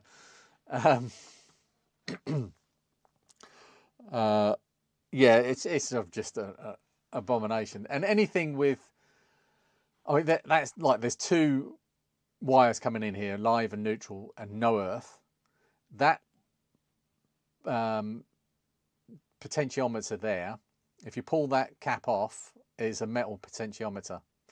Anything with external metal has to have an earth in this country. If you don't have that, it's not compliant. Yeah, closer look. Oh, and it had a 13 amp fuse as well, which is basically the wire is the fuse at that point. Yeah, there's the electrical separation was actually, to be fair, this board isn't bad. This actually works. It's fine. I'm sure this is all right. I don't know if it had a Class Y cap on it. It's going to be that one, isn't it? I'll be on the main side. Oh yeah, that is the main side. Yeah, so that's probably the Class Y cap. But whether it is a real Class Y cap, I don't know. And that's the definitely not 240 volt. Oh, it is 250 volt AC. Oh, I'm sorry. As far as they're concerned, it doesn't look like a 240 volt. Well, it might be, I suppose. But yeah, I just took it apart and did my own thing with it with a DC converter, and just pumped some DC into it until the light lit up at the right level, and then left it at that. And there we go. That's it with its DC DC jack inside it, and the output, like I say, oh, that's with the inbuilt light, because the actual scope has lights built into the barrel, and this is with the ring light. So you can see the big difference in glare. between having a ring light and not having a ring light. It looks like a silver label, maybe. Oh no, it's quite a high serial number. Every now and then I'll put a sticker on one of the boards. If I've done a complete job on one of Paul's repairs, so like recapped and done everything I can to it, then I'll put a sticker on it. But if very often I'm just getting things working and then giving them back to him. This is about the Mr. Multisystem 2 as well. Some people really took offence. Proprietary junk. Buy an ironclad and put in a mini ITX case. Last multisystem was a hot mess. I don't even know what an ironclad is. So here we go, Henry. This is the Henry Hazmat. PPE recommended, black screen. And this is what's inside it. Or was inside it. Yep. Okay. I don't know what video that was. Oh, there we go. That's the Mr. Multisystem 2 video. So that was nice. That did quite well. Absolutely cracking video. I'd avoided any videos about this launch because I've been a Mr. user since the early Smoke Monster and PES 82 videos. But this video has me considering swapping my stack setup for this at some point. Like you, maybe going on the Christmas list. Great system, great video. Thank you. Oh, that's nice. Great video and no complaints, but pleased, for the love of God, take a breath and talk slower. What? I don't understand what you are doing, but I like watching you do it. I'm just going to leave that on screen whilst I read some comments. That is the best tasting sweet I had all year. I can't remember who sent that in. It was something that was donated that came with. Oh my God, they were amazing. Hoping the Mr. Multisystem 2 comes in the next couple of weeks. Oh, nice one here. Happy Cody. Hi. Yes, here. Just sent you a copy of Golf we released this year. Oh my God. Golf on the Spectrum. I didn't know you'd done that. I love Golf so much, although it's the arcade machine that I love, because the controls on Golf are it's a big flight stick, and you'd think that wouldn't give you as much control over. It's a digital thing. It's basically a Galaxian type clone with a bit of Space Invaders and a few other bits thrown in, a bit of Phoenix, or has it got Phoenix? No, it's no Phoenix. And you'd think that big stick wouldn't be able to control it as well, but I swear, I went to the Northwest Computer Museum and they had a Golf there, and I recorded it. I had my video camera in one hand and I was playing Golf one-handed with my right hand, and I had the game of my life. I got up to like Space General or something. It's fantastic. And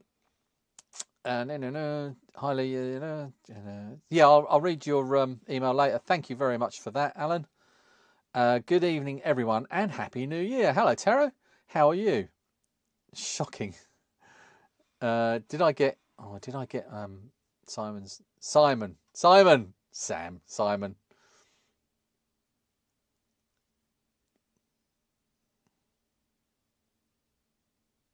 or Simon? I'm so bad with names. I'm really, really bad.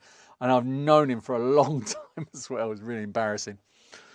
Simon or Sam? Sam or Simon? So bad.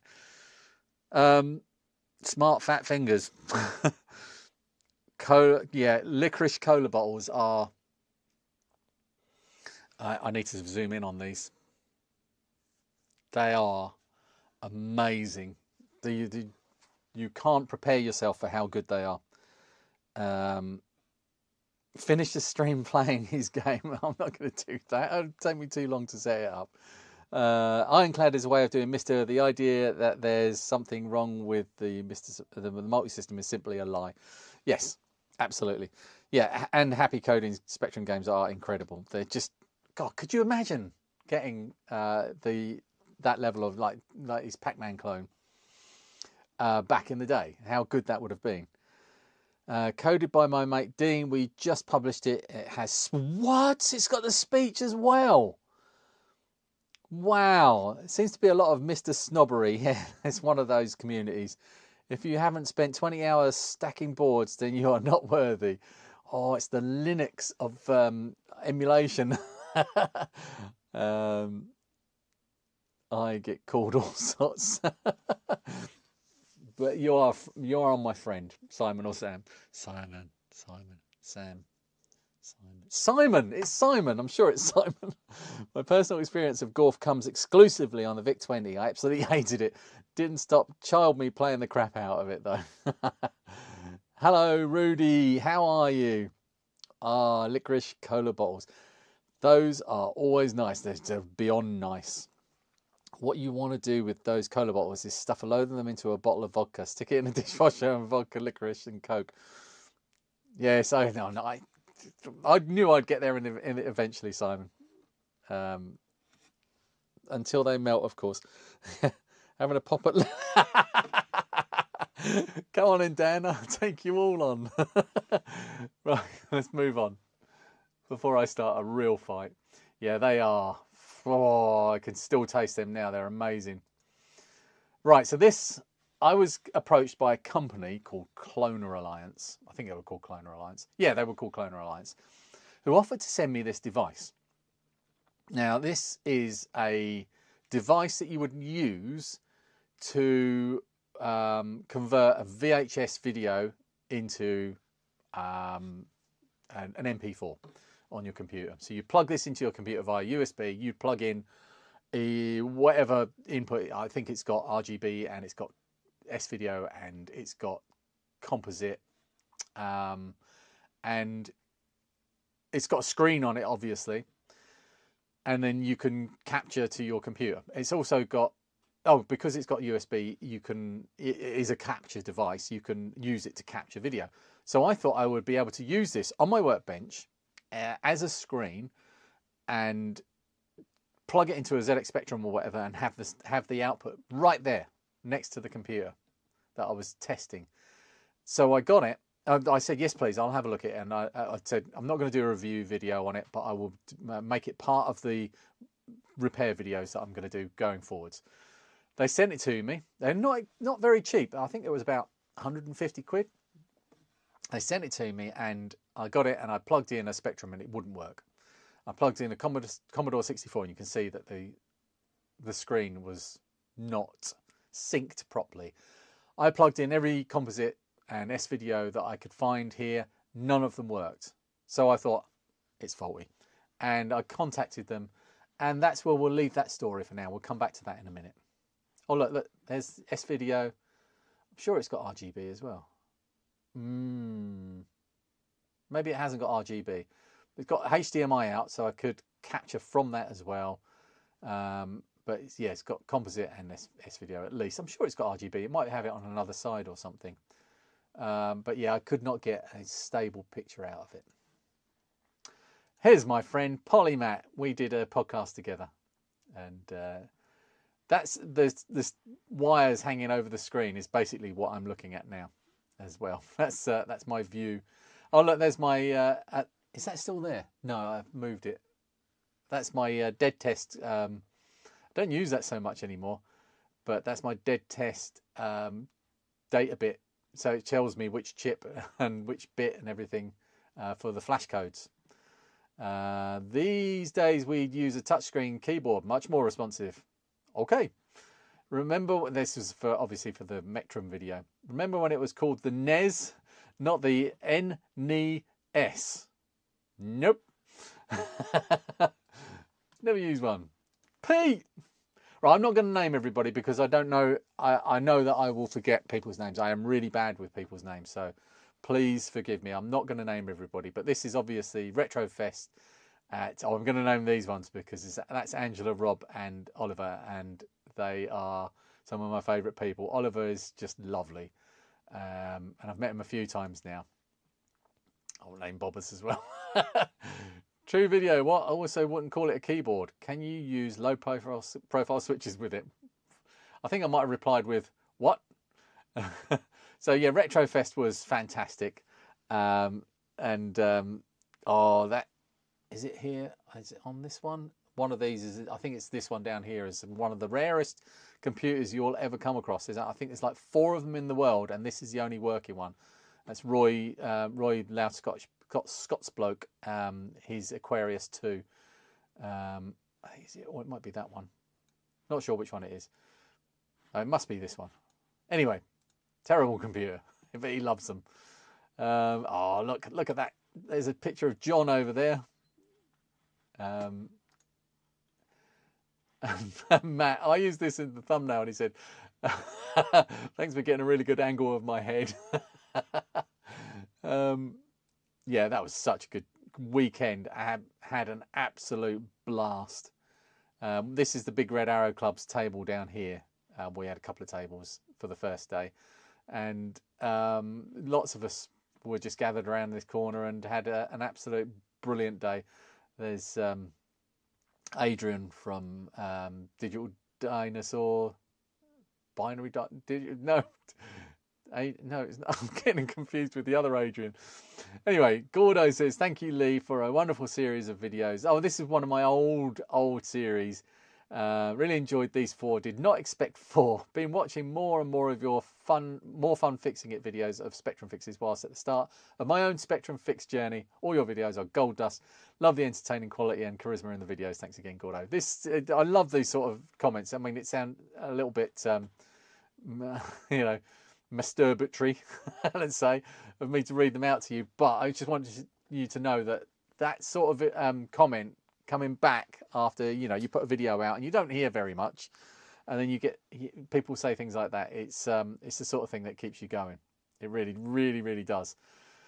So more pictures of Retrofest. This is when we went out in the evening, and I don't know what it is about vintage tech nerds, but we are really loud. It wasn't too bad when I sat on this table with Costado, Will, and that's the Dexter's Tech Lab, and Duncan from Retro Crazy there, and Will is from Rage Against the Retro, and we were able to have a conversation. And then I went over onto this table and sat next to, there's Matt Desmond over there just in the corner. He's not quite in the corner, there's someone else there as well. And I went and sat, because Matt's come all the way from Canada, and I wanted to go and spend some time with him and have a chat. And I went and sat down with at that table with him, and the decibel level just started to climb and climb. Oh, look, you can see who's in the corner.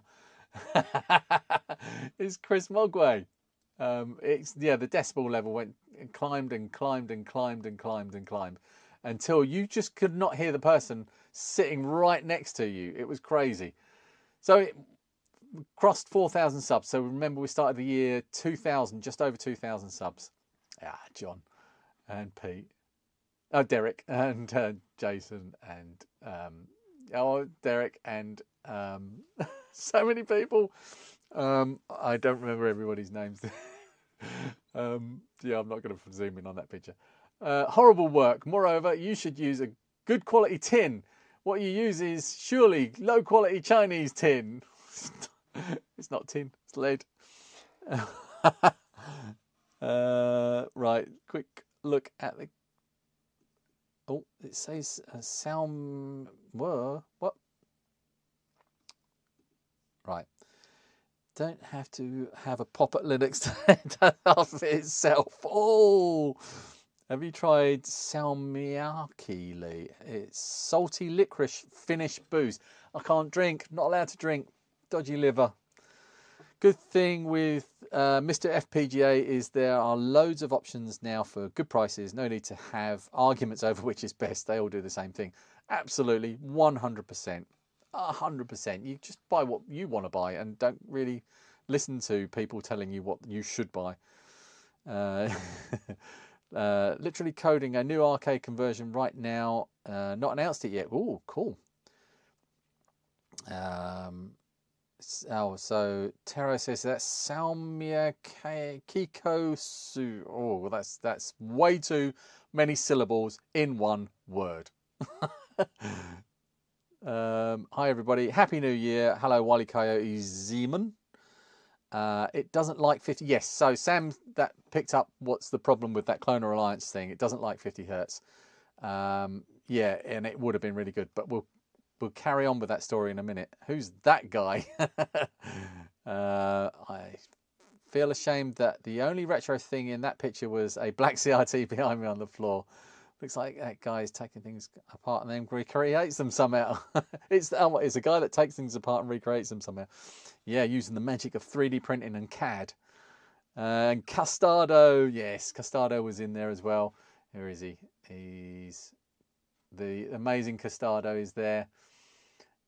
Lovely, lovely man. I spent a few evenings with him after a retro event. I can smell that room with all those old computers and all the reefer caps, letting go. For anyone who didn't know, Neil's last video was him reading through YouTube comments. He got, oh my God, that was hilarious. So yeah, Neil's Christmas, or his roundup Christmas video, he read some of his crazy YouTube comments out, and I lost it when I was watching that. I was watching that while I was washing up, and I was crying with laughter. It was so brilliant. The one that really got me was where someone sent in like a really long, detailed reply, and he said, "What happens if you do press Control Alt Reese?" Yes, the bottom one, Aquarius 2. Binary Dinosaurs, thank you, Dave. Oh, so bad with names. Not so much loud as going deaf. Yeah, I think there is a bit of that. I do struggle in places with a lot of noise really with background noise. I can't hear anything. What? Currently eating Terry's chocolate orange with popping candy. It's not Terry's, it's mine. So Chrissy, I had two of those. I get one for Christmas and one for my birthday. And yeah, that's a tradition here. And they're usually gone by morning the next day. It was a mogwai. I had salty licorice once. Smells like cat pee. Simon. Ooh. So all right, look. The last couple of pictures of Retrofest. There's the people behind it. Tony and Pete, and their helpers as well, their people. And there is Pete, who I was taking a selfie of us, and I just happened to look away, and he did that on the spur of the moment. And I actually missed. I didn't realise he'd even done that. I think I was videoing. I didn't realise he'd done that until I was looking at the footage later. Here's my atom. Dave Harris sent me that. Thank you, Dave. And it's got, look, that ribbon cable there is to connect a RGB to HDMI type thing. So the people at Cloner Alliance got back to me and said, okay, it looks like it's faulty, because I sent them all the details. So they sent me another one. Did exactly the same thing. So I got back to them and said, look, I can't make a video on these. I can't use them. They don't work with, obviously with what I'm using. I don't know why. We worked out later it was a region thing.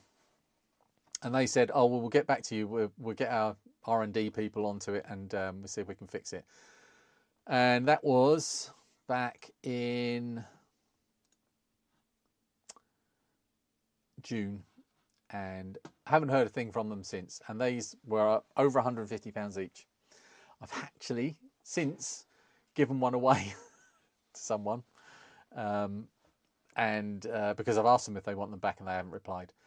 And they've used it to convert some videotapes in the purpose for which they were meant, and that worked fine. So the Retrofest video went out, and that did well. That was a good video on my second channel. And here is a blocked up Hacko. That's what happens if you don't empty it often enough. I'm really, really looking forward to showing all of the desoldering stations that I've got coming up in that big roundup, because I'll tell you now, the Hacko doesn't win. It definitely doesn't win. Right, so 13,000 subscribers. So we started at 11,000, and halfway through the year, I've added 2,000 without releasing very many videos. There was a few good videos at the beginning of the year. And More Fun Fixing It is up to 4,150. And there's my wonderful son, Thomas, just about to get on the bus to go to the farm with the befriending scheme. Only one question. What the heck is a cable? Well, I can't really help you. I'm sorry. Rudy! Hi Lee, just watched your Roman ZX video and think it's an amazing idea. Would love to have it come to me. A picture at the world's largest freshwater beach would be nice, and I would be replacing the voltage regulator with a Traco and spare the heat. Let me know what you think. Cheers. I'm pretty sure it did go to Rudy, and it's been to a few places over in the on the Americas. You deserve a wider audience if monetized. Right, so this is the point that I had switched over to advertising and Patreon and sponsorship and put out my video explaining why I was doing this. And this is a reply to that video. And if monetizing gets you that and money, then it's a no-brainer. I found your channel via a This Week in Retro mention a couple of years ago. Imagine all the people missing out because YouTube hasn't shared your videos. Right, I need to go and investigate how Patreon works now, well, after watching the podcast with Rob Smith.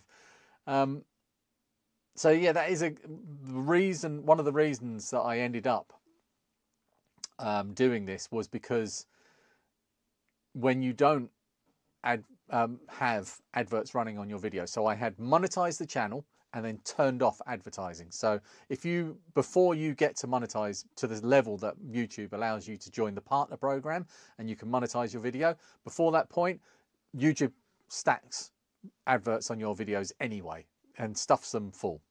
You have no control over it.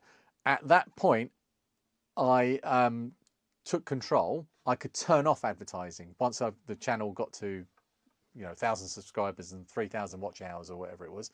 I could turn off advertising. I did this as an experiment. I did the first 3 or 4 months of the year, 4 months of the year, I'm pretty sure, without any advertising. And videos would do well with subscribers. It would get pushed out to subscribers, and then YouTube would just turn off the taps, and they would do, I had 4,000 subscribers, and each video would do 2,500 views, and it was really obvious to see. This is another reply to me saying, given the reasons why I do what I do and how I do it and what else goes on in my life. 100% in support of this. My son has trisomy 21 and will definitely be liking, and well, we're already subscribed. I watch computer repair videos with him at night to help him fall asleep. Best of luck to you and your family. Thank you. That's really, oh God, one of those. I have a boy with Downs myself. I've got a few more like this, but I haven't shown all of them here. I have a boy with Downs myself with 2. I can see you have your day booked. Love to see your repair videos. BlueSky. So who was that bringing me back down to earth? LM4278 doesn't like BlueSky. We'll see that again later. What are you feeding your cat? Salty licorice.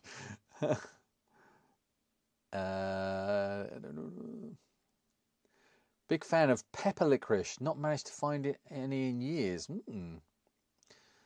Sodium says, poor CA. What are you feeding your cat? Salty licorice. Up an atom. I need to get an atom, but I also can't decide master or master compact, which is more moddable. Don't ask me. Just saw a similar clog in a Hacko in Adrian's video. Oh, nice. 0.5 hertz a month should be any time now. Yay, Thomas. Miniature donkeys. I got to bounce, I'm afraid. See you, Matt. Take care, mate.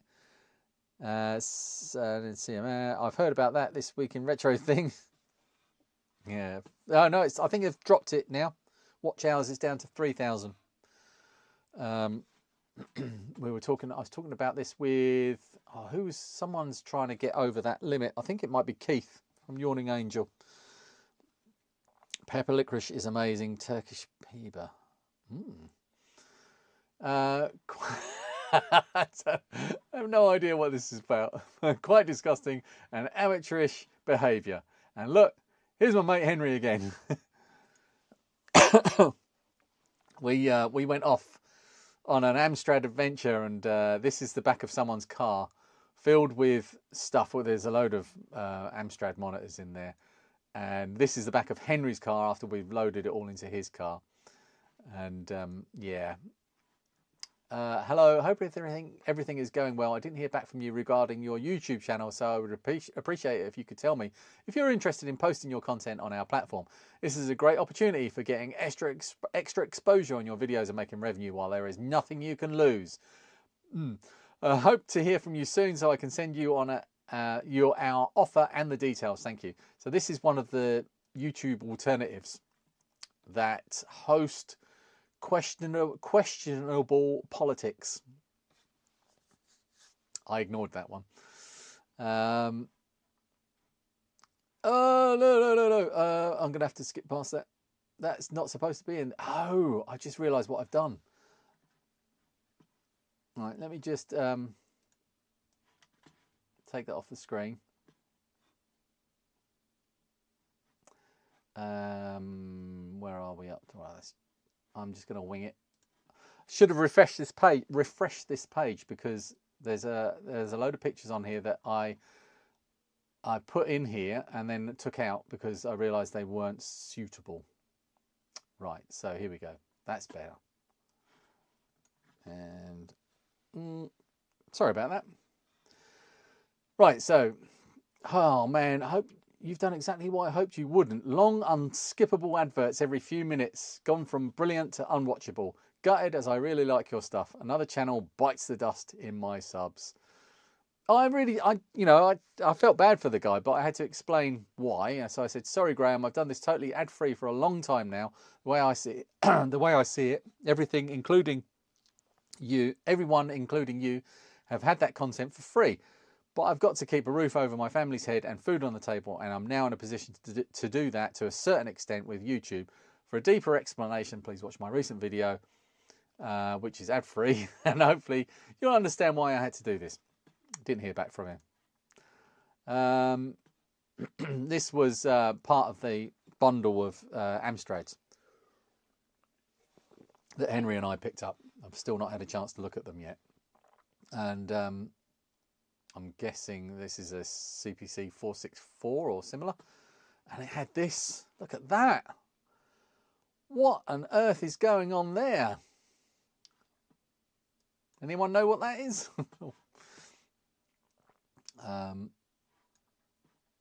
Yeah, this is we had some mismatches on the cases. So this board obviously doesn't go with this machine. I was quite surprised that the boards aren't all universal. You can't use them in different cases. Like the keyboard connectors are all different as well. Load of MT RAM. And there's my wall again. I don't know why I've got that in there. Oh, that's all right. So that I was sending that Atari 65XE. I've still got the case up there, but I sent the motherboard off to Julian, who's still in the chat. And he's recreated that board. And there's, look. Now, he's not in the chat because he's watching the Masked Singer with his family. How rude. But yeah, what a brilliant video that was from Tech Made Easy. Absolutely brilliant. Did enjoy that. I think I'll show you that in a sec. I think I sent that to Dave at the time just to show him that his video wasn't the longest podcast. So this is a day at the farm where they're doing an open day, and Thomas is having a boogie on stage, yeah, it was brilliant. It was just such a good day, and we got a big thank you. All of us got a big thank you that day where they read out how much we'd raised in the 2 years that I did the fundraising, which was over £31,000. I followed that all the way through, and then you mentioned the arcade joystick setup, and I thought, what? Who the what? I got to the end of your comment and had a similar moment of confusion. And there's my workbench again. I will leave that there for you to peruse. God, it's a bit of a mess. This is definitely a filming day because this is my new setup with a new camera. So let's have a quick look at chat. Oh, 3,000 gets you super thanks, doesn't it? Okay, all right, I'll stand corrected. Or control. Yeah, why is none of YouTube alternatives are any? Yeah. He could always get premium or shock horror. Join the Patreon. Yeah, yeah.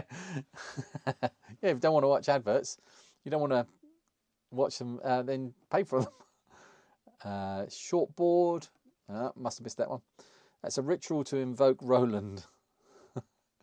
That collar thing looks like a network ballon. Julian's here. I think I need to watch that video. Yeah, that doesn't sound. Yeah, but that doesn't count, Lee. What doesn't count? Sorry, I'm losing track. And my mind. Where are we up to in the year? We're about halfway. Bloody hell. I'm going to try and skip through a bit quicker now because it's been over 2 hours. That's the Pico DRAM tester. That did well. I have learned that over time that regardless of the state of a bit of old kit, someone will take it and turn it into gold again. Always let your spares and stuff you can't be asked with out into the interweb for someone to have. So this is after we brought back the Amstrad stuff. We threw a lot of it away because it was just junk. And I said that in the video that I put out about it. And yeah, that guy didn't like it.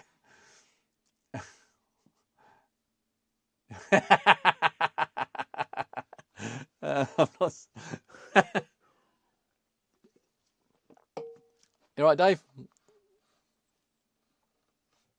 That podcast episode had 2 guests, so it wasn't really longer than mine.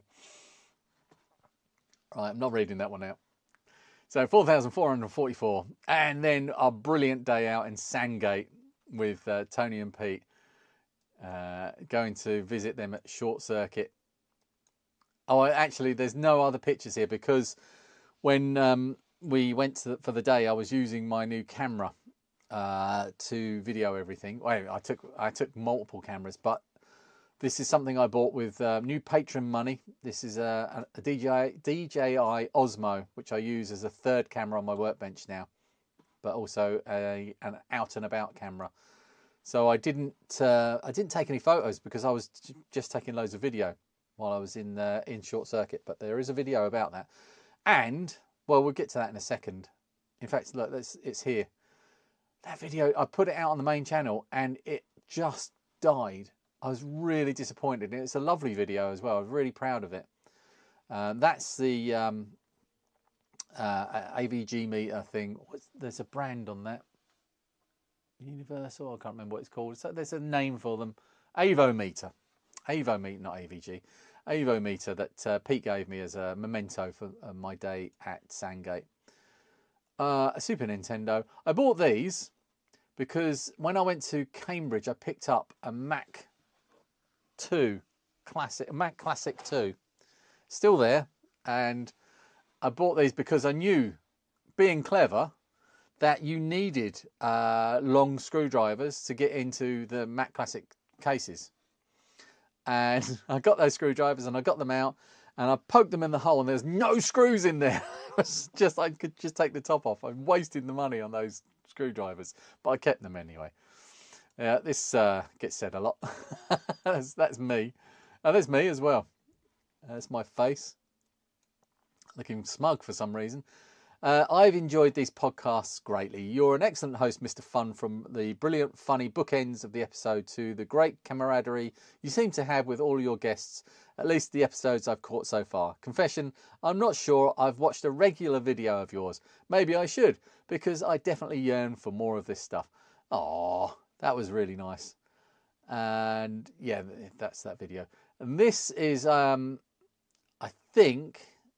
This is what I brought back from Paul's one trip. Yeah, that's yeah, I remember that one. All of the +2s and +3s, some ZX81s down there. Oh no, that's more +3s down there. Where are the ZX81s? There were. Oh, there's one there.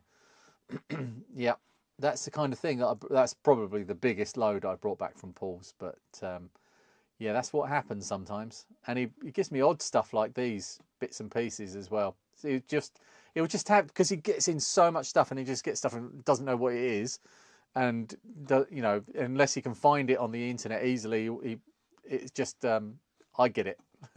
So these weird things like this tripler, which I've got over there on the shelf, and other stuff, tend to find their way to me. What on earth's going on there? Oh, that's right. Okay, this is, I don't do it quite like this actually. Now I've worked out that you can actually have a bigger canvas. So this is my OBS setup when I'm doing recording for repair videos. So if I'm doing a more fun making it video, I'll record on the cameras in 4K and then sync it up after. And I'll usually just use one camera at a time. If I'm doing a repair video, I can have up to, I think, 6 inputs. So this is the microscope, that's my face, that's the Osmo camera, and that's the top-down camera, and that's capture, all plugged in at the same time, and capturing in 1080p to different streams. I know, like Adrian will do it so in similar way that I'm doing this stream now. He'll have a scene set up, and he'll switch between the scenes like you do with the live stream. But the benefit that I have is that I can, in editing, I can change my mind and show a different camera angle. For instance, if I stick my head in front of this camera and you just see the shiny top part of my head, I can switch to another camera so that you don't miss an important part of the video. That saved me loads of times. And the reason that I can do that many inputs at once, there's 5 on there, but like, for instance, the capture is on a different device. That is the StarTech one. But this was another patron money purchase. 4 HDMI inputs, a Camlink Pro. They cost hundreds of pounds, and I managed to find one on CEX for about 100 and I think it was 140 pounds. That has transformed the way I do things, because I was using these things, Camlinks, and a HD60S. I had 3 Camlinks for different cameras and a HD60S for capture. And because they're all plugged into USB, it would just overwhelm the USB bus, and I just have all sorts of problems with it. Since I've had the Camlink Pro in there, not had a glitch. It's fantastic. I know Chrissy won't like it, but he's not a Windows man. What on earth have I put this one in there? No bloody sound. New feet, new membrane, nice picture, no bloody sound. Yeah. Oh, that made a video there. I think I called that no bloody sound or something. CC4 case that clip repairs did okay. Buying retro bargains did much better. Some ZX Spectrum, this sort of thing I'll use for thumbnails. Oh, and I put one picture of Swampy in. Swampy is still waiting for its turn. It's another one that I want to know that I've got time to make it. I don't want to be rushing for a release, because there's no guarantee that this one is going to work, and it could be a complete rebuild. So I want to be able to make sure I've got videos banked up so that I can then take my time in making the right sort of video for this. And it's the same as the Silver Label. It kind of has kept getting pushed back because I keep losing my buffer because of certain life things that come along. Some burnt bits of computers. This came from my good friend Phil, who, I don't know if he's still in here. Hello Phil, who sent me the headband magnifiers, these things, and they live down here on my workbench that I can have easy access to them. They're really, they're really, really good. Yeah, Retro Electro Jumble Sale at the National Museum of Computing. Now, I really like the way that Will organises the Cambridge Bring and Bite sales. It's really good, really, really good. And I know I gave some feedback to the Northwest Computer Museum one, saying that there was room for improvement there. But the Retro Electro Jumble was an eye-opener, because it was really, really well organised, because they had raffle tickets on. I've still got the raffle ticket on my Pet. They had raffle tickets with a number on each machine, and they had some easels up with lists of all of the computers, and you just got the number and you went over to the list and you saw how much it was, and you just go and pick it up and buy it. It was really, really good. But the amazing thing there was just the sheer amount of stuff and how cheap it was. It was pretty ridiculous. And the only reason that I'm not like 4 foot deep in Commodore PETs and their disk drives and all of the other stuff that they had there that day was because Henry took the wrong car. I went with Henry and he took a car that was a bit too small for our purposes that day, and we filled it. And we properly filled it up. So this was a good video as well, the ZX81 plus 38, but in the Mektrum case. And there, that was, you know, some of the 3D printing on the first effort wasn't very good. Oh, this is at Henry's house after we went to the National Museum of Computing, and there's a lot of stuff there that got piled up on Henry. Henry bought a lot of stuff. There's Rosie, my pussycat, and this is what I bought. There's some bits and pieces there, and my pet, an Atari 800 XL, and my pussycat. She bit my hand the other day, and my pet. And there's the inside of my pet. I haven't really shown this very much. It's, yeah, there's a few crusty bits inside there, and I'm a bit worried about turning it on. It hasn't been powered up yet. Transformer is looking a bit rusty. Some of the bits and pieces, like that transistor looking a bit, well, a voltage regulator looking a bit, 7805, yeah. Looking a bit worse for wear. Probably be fine, but you never know. I don't think this is the pet. I'm not sure what this is actually. Can you do a video about vending machines sometime in the future? Really obsessed with those. No. A yellow Spectrum, with a crack on the membrane, and more ZX81 Mektrum videos. That was a good fun project, but that took a while. Oh, and the decals that Dan printed for me. Look how good they look. They still look that as good. Now it's pride of place over there. Yep, thank you for your great videos. I'm always happy when there's something new from you. Speaking of giving, is there a building guide for the Henry cable, or is it available for purchase? It's a great tool for testing a Spectrum for the first time. Many thanks and greetings from Germany, from Mine Electronic Hobby. That was a nice message to get. That's the split in. So that's actually, we spoke about this earlier on that weird video.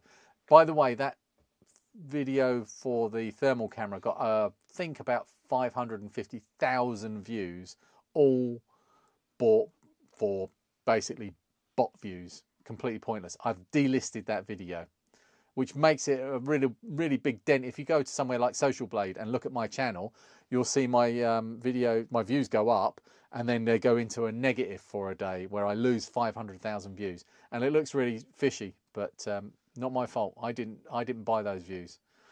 But you can buy other people's views, which is really weird. More printing of, I managed to end up with a really good print for the Mektrum case in the end. I printed it in a different color on recommendation from Dan, Retrified Dan, because he said that there was a bamboo filament that would be a better color. Oh, sad days. That is Henry's Amiga 600. I'm pretty sure, because I was showing how yellow it was out in natural light, and then I end up retro brighting it. Here we go. So Henry's Henry's Extreme 600 repair video gets underway a couple of months after I took the 600 off of him, maybe more. That was really good fun to repair. I really enjoyed going to extremes to take off all of the solder mask and remove all of the corrosion off of all of these bits and pieces. I am fairly confident that that machine won't ever be a problem again. Even, I mean, look at the state of that. So that is the right, there's my Hacko. There's a new ZD915 that I bought from Tic Tac Ewan, and there's a Gauzy S993A. Don't rush out and buy that one. Is what I will say there. Why is that not? Here we go. Yeah, there it is. The first mistake. You should stock it at all. You'll remember my words one day. Not until I saw that screenshot. Tripler sounds like a Marvel villain. Mr. Fun. You didn't waste the money. You need to find screws to go in once you're done. Oh, Sam liked the video at Short Circuit. I just wish more people had watched it. Do you know what? There's on More Fun Fixing It. That was actually that's a More Fun Making It video. There's another More Fun Making It video where I did a roundup of retro tools, retro repair tools, and I got loads of other YouTubers involved, and everybody did it in really good spirits. There's always, all the usual suspects, and there was a brilliant bit with Mark from the Retro Channel where I said to him, "Can you say this?" And he said, "Well, why don't I do this?" And he ran with it and made his section just absolutely stand out, brilliant and so funny. And I then took it a little bit further and added my own little twist to his bit as well. And I'm really, really, really proud of that video. And it just died on the Vine.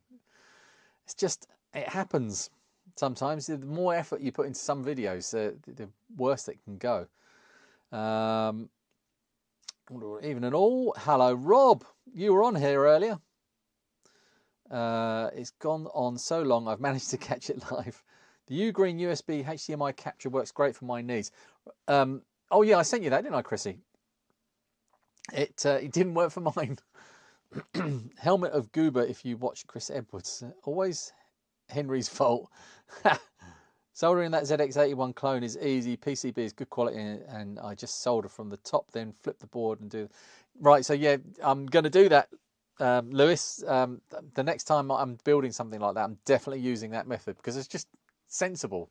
Soldering from the top. Why didn't I do that before? Chris Edwards is always worth watching. Yeah, absolutely. Lee's pet cat next to his pet Commodore. You need Henry Zaps. Henry's madcap different gadgets that he uses to test CRTs. Plurals don't have apostrophes in. It is just the 1980s. Learn what an apostrophe means. Oh, God. Learn what's important in life. I'm done with YouTube and ads. Oh, I'm sorry. But I'm not.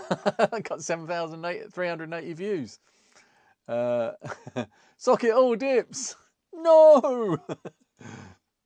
Yeah, that video did very well. That's the ZX81 video. And I get quite a few comments from non-English speakers telling me that I'm saying Z wrong. Oh, funny word games like the latest video of the worst retro computing YouTube channel. You think you're so clever. Without even thinking too hard, at least the ZX80 is worse. Now, that's the sarcastic you get it, because the big problem that people had was the thumbnail of this was me saying the worst 80s, rebuilt or remaking the worst 80s retro, the worst 80s vintage computer or something like that. And the ultimate version of the worst 80s computer. And a lot of people took exception to that, and I pointed out in the video to great pains that the ZX81 has a big place in my heart, and I love the ZX81. But it is a terrible computer. Maybe the ZX80 is a worse computer, and it probably on paper is, but it just wasn't around as much as the ZX81. So more people hated the ZX81, maybe. I'm going to say it that way. Anyway, video did really well. Sticks a bare board, no case, in the expansion slot, and complains about how secure it holds it in. And that's just within the first minute of the video. That's basically me talking about the ZX81's 16K RAM pack. Writes a comment complaining about something on YouTube whilst missing the entire point of the video. 4.1 times higher than usual video views. That really did well, that video. Oh, look, who's this dude now? Is he still here? You still here, Matt? It's Polymatt making, I think it's his biggest video last year. And Matt has just crossed 100,000 subscribers, which is probably the most important milestone for a YouTube channel. That's where you are taken seriously at that point. I mean, everything else up until that point, we're all trying to get there, and Matt has got there as well. Right, so this is a board that was sent to me by Stephen Usher. In fact, it was handed over to me by Stephen Usher, I think, at the Cave. And this is one of those projects that's kind of got away with me. And I'll tell you what we did. This is a sound PCB for the ZX81. So it's an AY chip add-on, basically, for the ZX81. There's an AY38910 there. And the idea of this video was, could I recreate this as a complete noob, a PCB design noob? And I have. I've got them here. I've done it. And I did a load of video where I recorded with Julian, who's here. And he coached me through the use of KiCad or KiCad to recreate this board and taught me how to do it. And I recorded a load of that, and because of the technical issues I was having with the computer at the time, I lost. And it's partly not the computer's fault, partly it is the difficulty of recording two people, one person coming in and the recording cameras. And it just made things really difficult, and I lost the load of the footage. And we did that in one session, so I tried to fix it, and then we did another session, and I lost all of that footage as well. It was not lost all of the footage, but enough of it that like sound would be not there, and it made it just unusable. So I'm not sure what to do with that video now. I might have to do a revisit and a kind of just a recap video of that. I still haven't built the board, the recreation board, so I should do that first to see if it actually works. But that's another problem with this. Stephen Usher, who's made his own recreation of this board, spent a lot of time trying to get this to actually work on a ZX81. I think he did in the end, so it is something that I will come back to. But I kind of lost heart on that one, and that happens sometimes.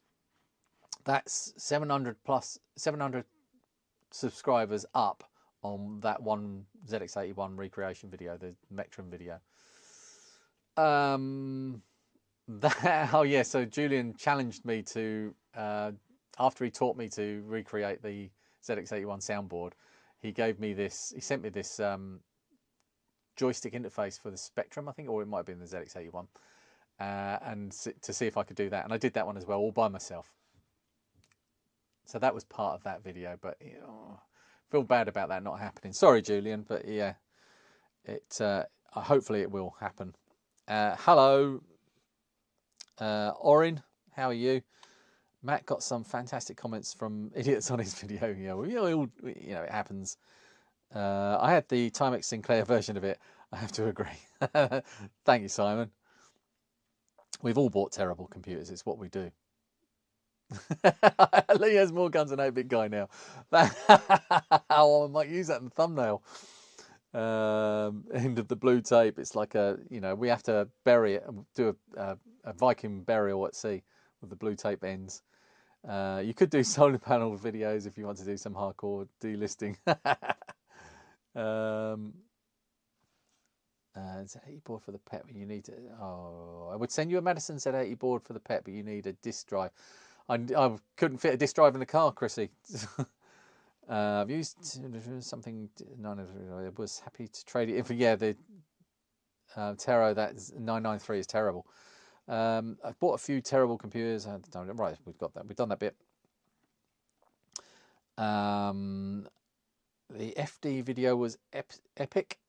Annoys me when people somehow take offence at facts and real events. Expect more custom PCBs from you in the future now. Oh, I just don't have time to do it. There is one I want to do though, and it's something to do with one of these Spectrums over here that Julian has also sent me stuff for. Just crying in the corner, don't worry about me. Okay, now spent New Year's in hospital. Oh no, undergoing tests for a heart attack. Oh my God. I hope you're okay, mate. That's, yeah, well, hopefully they tested for a heart attack and it wasn't that. But yeah, best of health to you. I hope you are feeling better now. So at this point of the year, 14,001 subscribers on the August the 14th. So middle of summer, I've hit 14,000 subscribers. Pretty happy with that, considering the whole of last year I released 10 videos on that channel. Constantly annoyed me when people come on here, I'll spew out endless drivel about how garbage and useless these little boxes of magic were. The ZX8081 launched home computing as we know it. I love mine, and some of the creative development to squeeze the most out of the 1K was mind-blowing. Excellent, so you should probably watch the video so you can form an opinion based on what I actually say rather than making stuff up. Amazing work. Oh, Sayaka's Digital Attic. That was nice to get a comment from here about the ZX81. I don't know if she has tried it herself. I've not seen that. They should not be selling things that have been donated to the museum. They should give it away also if they do not want the gear. They should say, sorry, I don't want it. So this is in response to probably the National Museum of Computing Bring and Bite sale, not Bring and Bite, retro tech jumble thingy. And someone took offence that we were buying things off of them that they'd been donated. But when you think about it, retro computer museums get donated a lot of stuff. And if they get donated something that's valuable and rare and unique, they're not going to sell that. If they get donated 20 ZX81s and 30, 40, 50 ZX Spectrums, yeah, they're going to want to keep some of those too, so that they've got stuff that they can use to replace broken machines, or they'll want different variations maybe. But they're not going to want 50 ZX Spectrums, because why would they? And they could use that money to actually improve the museum. That's what they do. Their money doesn't come from nowhere. They don't just fall off of the magic tree, the magic money tree. Excuse me. So I got my Omni Fixo around this time, and it's really good. I've barely used it, I have to say. I need to make it more obvious about where it is, but yeah, I do like it, but I have barely used it. Right, ZD915 modding.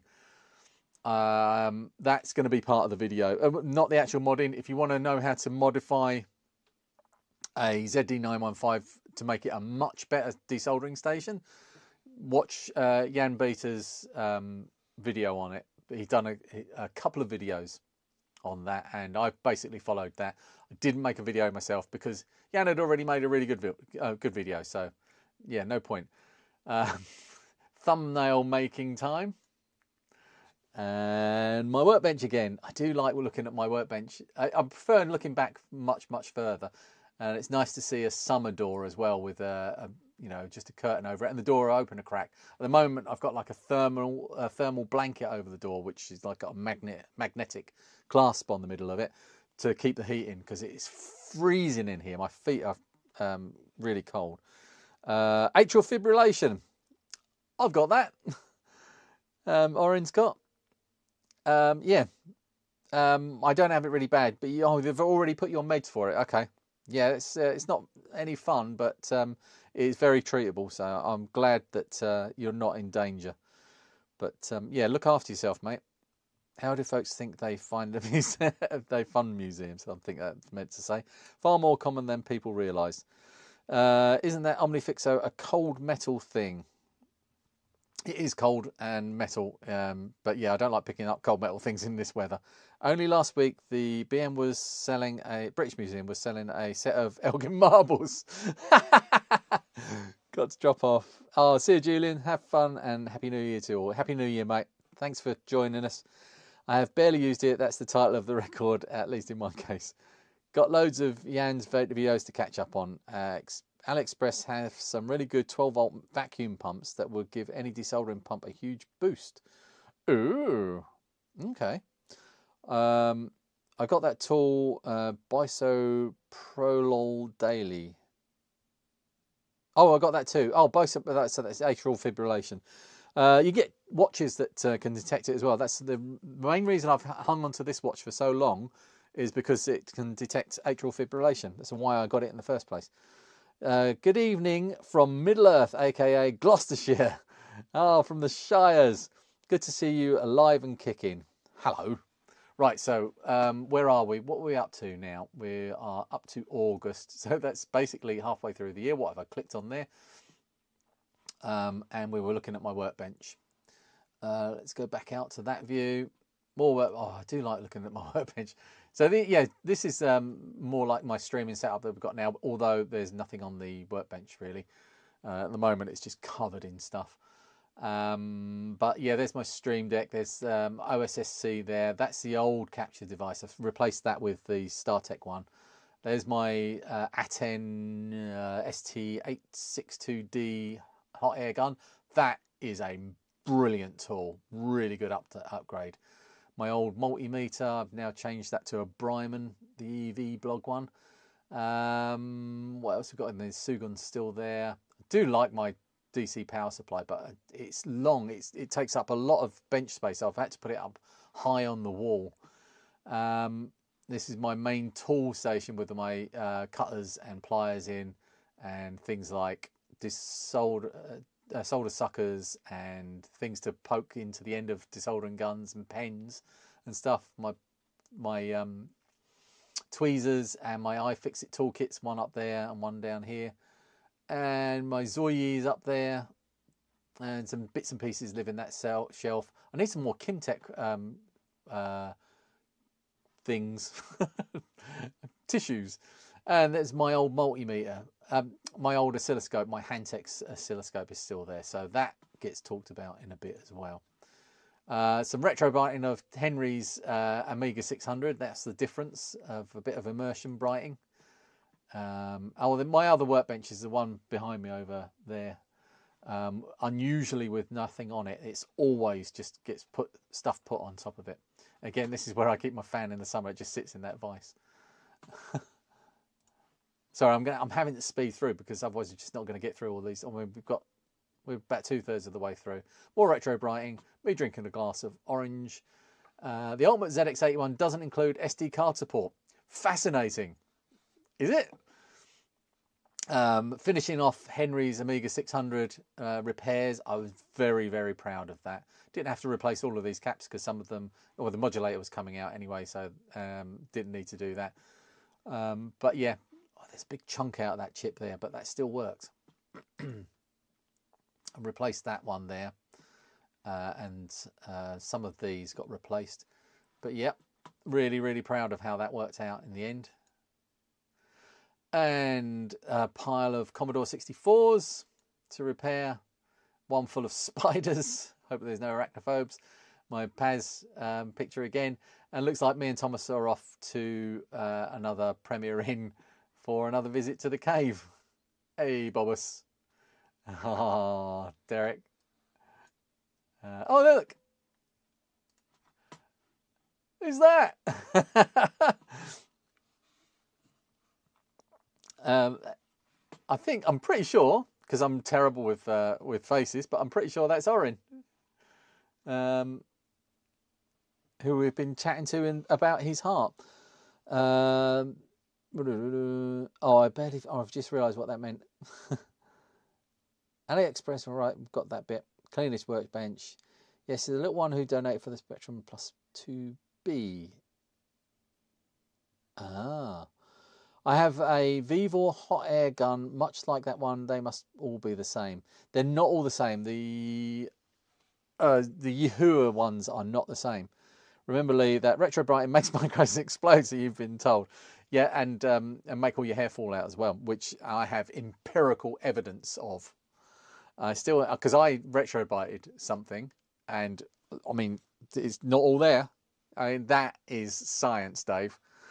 I still have that Handtech. I hacked it to get the function generator working. It is Amy, yeah, that is Oren. I still have that Handtech. Oh, right. You've got that Handtech I hacked to get it to get the function generator working. Oh, right. I never really used the function generator. He's smiling less than Derek there. Derek is I mean, the smiliest person in the world is Derek. I'm holding the 3D printed Big Red Arrow there because when the Big Red Arrow Club did a day out, loads of us in the Big Red Arrow Club did a day out at the cave. And we it's a brilliant day. And Neil recorded a video where we did our Desert Island retro things, and we hid with Derek's help. We hid this Big Red Arrow in one of the exhibits in like a locked case. Yeah, Neil wasn't very happy about that. So we every time I go, it's kept inside the cafeteria area, up above here somewhere. I think Neil keeps trying to throw it away, but they keep rescuing it. And yeah, then Derek will get it down for me, and I usually pose for a picture with it to say that it's still there and show it to my Big Red Arrow friends. Oh, thank you, Dimitri. That's really kind of you. Happy New Year to you too. It's the Retro Brighton. I knew it. Yeah, well, Henry must have done a lot of Retro Brighton because he hasn't got any hair. Well, I have never Retro Brighted anything, so you could be onto something. Yeah, Andy has loads of hair. We've cracked it. This is what happens. Makes you go bald. Seen lots of pictures of you, Henry. What the hell did you do? Did you retrobri? Very good. Oh, this is a moment of shame and a confession. That's still hanging up on the wall over there. John from Retro Bits TV. No, Retro Bites. John from Retro Bites. John Brown. Gave me, or didn't give me, he sent me his, or handed over his Philips CDI and needed repair, which I repaired. Didn't make a video of it because it was just not a suitable thing to make a video about. And it's a terrible machine as well. Absolutely terrible. And I took the machine back to him and gave it to him. I think it was at Retrofest, and then forgot to give him the controller. I've still got the controller. So next time I bump into John, I need to hand that over. And look, like still going 50,000 views on that one. That was like the best video on that channel last year. Pretty sure, apart from that stupid thermal camera one. A lovely ZX81. I think, again, that this sort of thing is art. When I see these things and I open them up for the first time and look at those traces. I mean, it is absolutely gorgeous. It's a little bit crooked, but and that resistor is leaning against there, but that's fine. Bit of flux left on there. But look at that. How gorgeous is that? Someone's taken time to make sure that they're all perfectly aligned. I always take these pictures of this to remind me, once I've taken the modulator off to replace the internals, and I'll do them a composite mod to remind me which connections they are. And then I strip the board apart. This is my box of bits that Fuzzy Lee put together for me ages ago, with all of the parts that I need to build like dozens of these. There's all the boards in there, these composite mods for the ZX81, the best version of it I know of. I've tried quite a few different ones. It's brilliant. And when you build it up, don't put the 555 timer in, put a socket in there, and connect all the wires up, put it back in the board, connect the wires to the board, connect it, put some power in, and you get this sort of thing. It looks terrible, and that's because it hasn't got the 555 timer in. It depends on the ULA that's in there. Some of them can generate their own back porch as part of the composite signal, and if the ULA can't generate that back porch, you add the 555 timer in and you get that kind of display. And the moire pattern you see in here is just from the camera. It's a perfect display. It's so crispy. It's better than the Spectrum. Really, really nice. So I really love doing them. So Rob Bob 555 really doesn't like the music that I put on that video. I think it was the ZX81 video. And we've got some chip programming. I don't know why there's a pile of pound coins on that computer. Oh, I think, oh yes. Oh, I don't know if I did that. This was at the Northwest Computer Museum. Oh, I think I did, yeah. Northwest Computer Museum. I bought this really disgustingly brown Amiga 500. And I'm not sure what I'm going to use that for, but the ZX81 and the Electron I bought for the ladder challenge. And there was somebody in the car park that came up and said, I want to give you a donation for the befriending scheme. Yeah, I'm pretty sure I put that. If I'll check to make sure, but I'm pretty sure I put that in the befriending scheme just giving page. If I didn't, I'll put £10 in because they gave me £5. I will double it. Right, and more art for you to look at on a red ZX81 board. Whilst I catch up with comments, and we said, I think all 80s computers must have been pre-retrobrighted. Sadly, I also have done a retrobrighting either, and I'm a cue ball. Yeah, it's a pattern. A pattern is emerging. I think Henry did a Sinclair C5. Philips CDI. CDI has the best Zelda game on it. Wow, does it really? Sorry for the encrypted messages, Lee. You know what I'm rambling on about when we spoke before Christmas.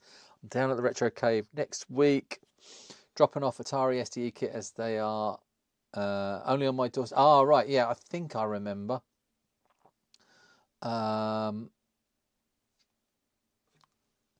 Americans are immune. I've done tons of retrobrighting, but I've still got a full head of hair. You're probably using different type of, some American type of peroxide that doesn't affect your follicles. And you paid too much. I did try to haggle. Oh, that's for the 50p for the Zelda. Oh dear.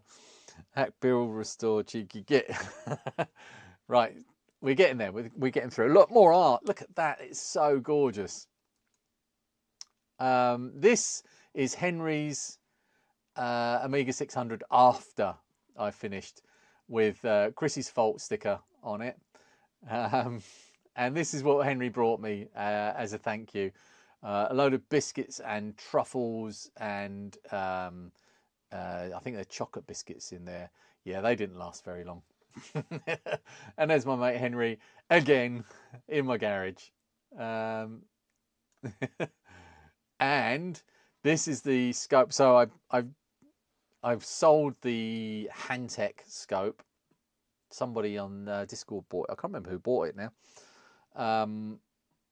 Which is a great little scope. Really, really good. That Hantech scope was excellent. And I bought this Rigol. This is the same one as Mark from the Retro channel uses. And one of the reasons he uses this one is because it has HDMI output. And that's the one thing I really, really wanted, because and the other thing that you can do is just have a handheld scope. But the problem, right, I'll show you the actual problem with a Zui. I won't turn it on, but if I just put that down on the bench, you can see it's fine. But if it's just off to one side, then you just get, yeah, you'll get that sort of thing going on, where half the screen is obscured by glare from the lights, from the recording lights that are above me. And sometimes I'll put it down and look at the monitor over here and make sure that I haven't got any glare on there, and then I'll nudge it and it will just be completely full of glare. And I lost so many bits of footage because of that, that I've just wanted to get a scope that had HDMI output on it, so I could just connect it to my capture card and have that just sorted for me. And that's has worked out really well. It's a really good scope. It's very, very powerful. It's probably a lot more than I would ever need. But there's one thing on it that really annoys me, and that is the startup time. There were two things. One was the sound. It has a really, really, really noisy fan. I'm going to turn it on now. I'm going to press the on button. Right, ready? 3, 2, 1, go. This is the thing that annoys me. Okay, so we'll carry on. It's not turned on yet. There's the old Handtech. And there is an Auric Atmos that Pete Jordan sent me. I think he's gone now, from France, which is up there and works. I think I've got to sort out the reset circuit. Still not turned on. Oh God, look at how gorgeous that is. That is sexy. So we've hit 5,555 subscribers on More Fun Fixing It, starting out at 2,000, just over 2,000 subscribers. Another pile of retro computers from Paul to fix. Be really interesting. I need to start making a note of all of these things to see how many that we do. Still not turned on. It made a noise there. All right, it's just turned on.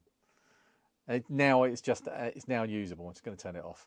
That's how long it takes to fire up, and it just winds me up so much. I need, when I'm recording something, I need to like scope something. I just want to be able to turn it on and scope something. I've got to wait a minute or more, and yeah. So I wish I'd seen this sooner, because that one's got a broken case. I know some UV resin that can fix that. Yeah, look, snapped. Can make that whole again. It's probably still around here somewhere.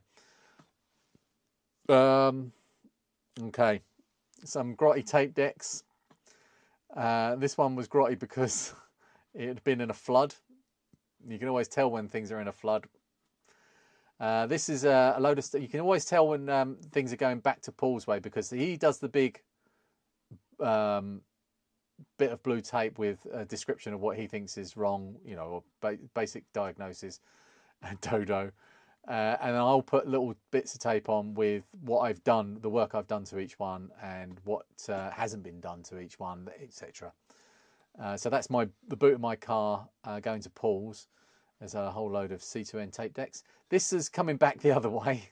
So we've got a load of Spectrums again, another 1541 disk drive down there. I got a stack of those to do, and it's something I need to learn how to do it first, and that's always a barrier to making a video if you don't know how to fix something. But it'll be an adventure trying, so I will do it. But it probably, you know, the first one I might fail at, and that's fine. What else is here? The Commodore Music Maker. So you remember the camouflage Commodore 64? This one. That Commodore Music Maker keyboard is going to be with that, because that's got the pots and everything on it, and the audio outputs and stuff, and all sorts of things ready to go. And Simon, who is in here, I don't know if he's still here, gave me a cartridge to go with it, a music cartridge for the Commodore 64. I can't remember where it is. I think it's up there somewhere. Yeah, it's with the Music Maker, and that's going to be with it. So it's going to be a complete Commodore 64 music making package. How are we doing? 10 past 10. So not too bad. We've only been going 3 hours. And a load of C2Ns, C64s, and a very grotty looking plus down there. Continue. I'll just leave that on the screen while I look at the chat. Zelda's Adventure now over worth 1,000 though. Yeah, is that a CDI game? Done 0 retrobrighting, and I am boarding, but I have used peroxide on cuts before, so maybe on something. Yeah.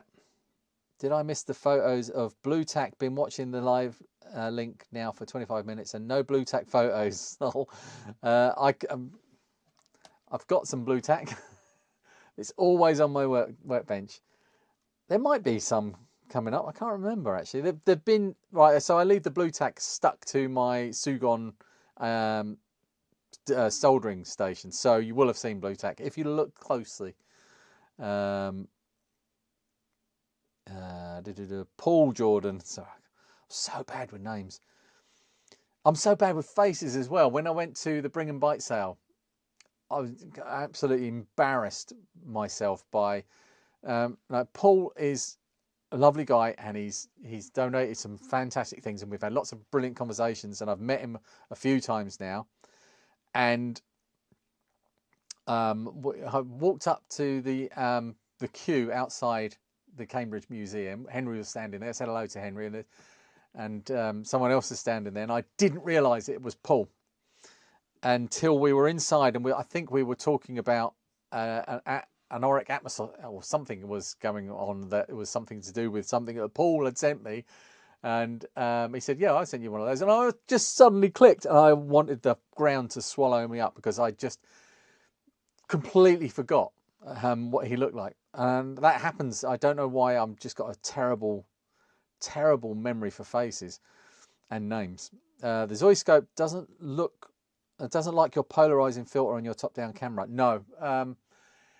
Well, it wasn't switched on. It actually does work with the polarizing filter. In fact, no, there's no polarizing filter on that camera. I used to have one on there, but I took it off.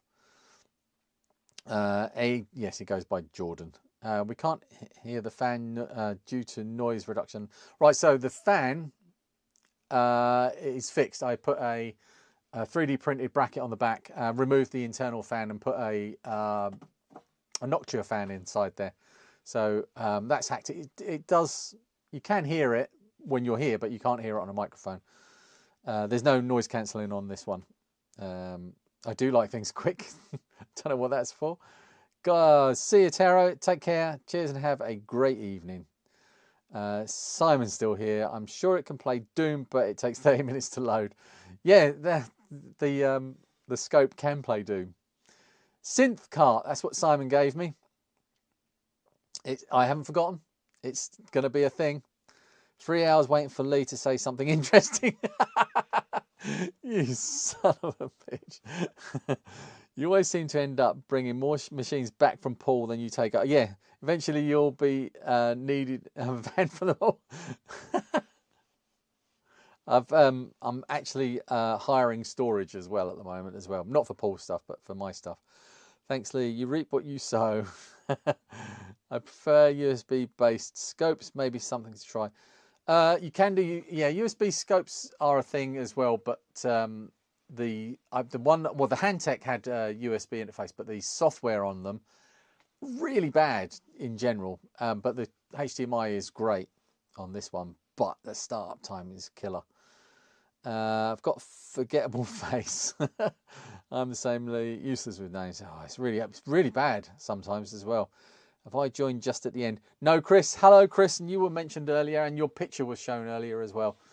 Wrong mouse. That was pretty cool. That worked quite nicely as well. And I did like these two machines. So it's a C64C with a bread bin keyboard, and then a bread bin with a C64C keyboard in it. Came in the same lot. So they were obviously swapped over. Another tape. Oh, this might be that same tape deck. So I stripped it down just to see, because this is something that Paul gave to me, and I'm not ever going to be able to make that work again reliably and well. It's just, look at the state of it. Really, really horrible. So this must be October the 4th. There's my ticket for Blackpool, and that's how much it costs to stay in the car park outside the Norbreck Hotel. And this is Rose Tinted Spectrum. Dave, who I met up there. I went actually with my friend Richard, who lives about halfway, and his son Eli, and we had just a brilliant day. But that day in Blackpool was exhausting, absolutely exhausting. It's so loud and so intense that I really did struggle.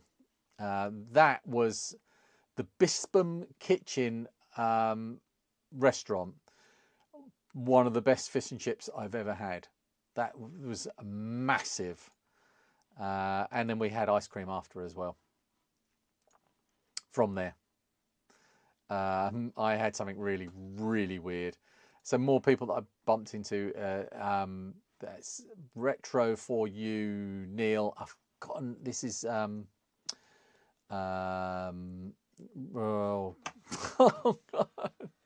I was watching your video earlier. He's done a Star Wars cabinet build. Oh, I'll remember in a minute. I'm sorry. I'm again terrible with names.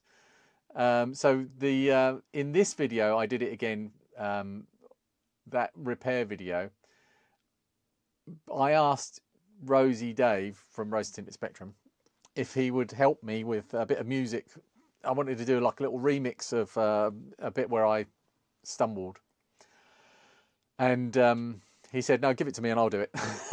And so he did that bit of music, and I was just like absolutely blown away. He was learning how to use this new sampling thing.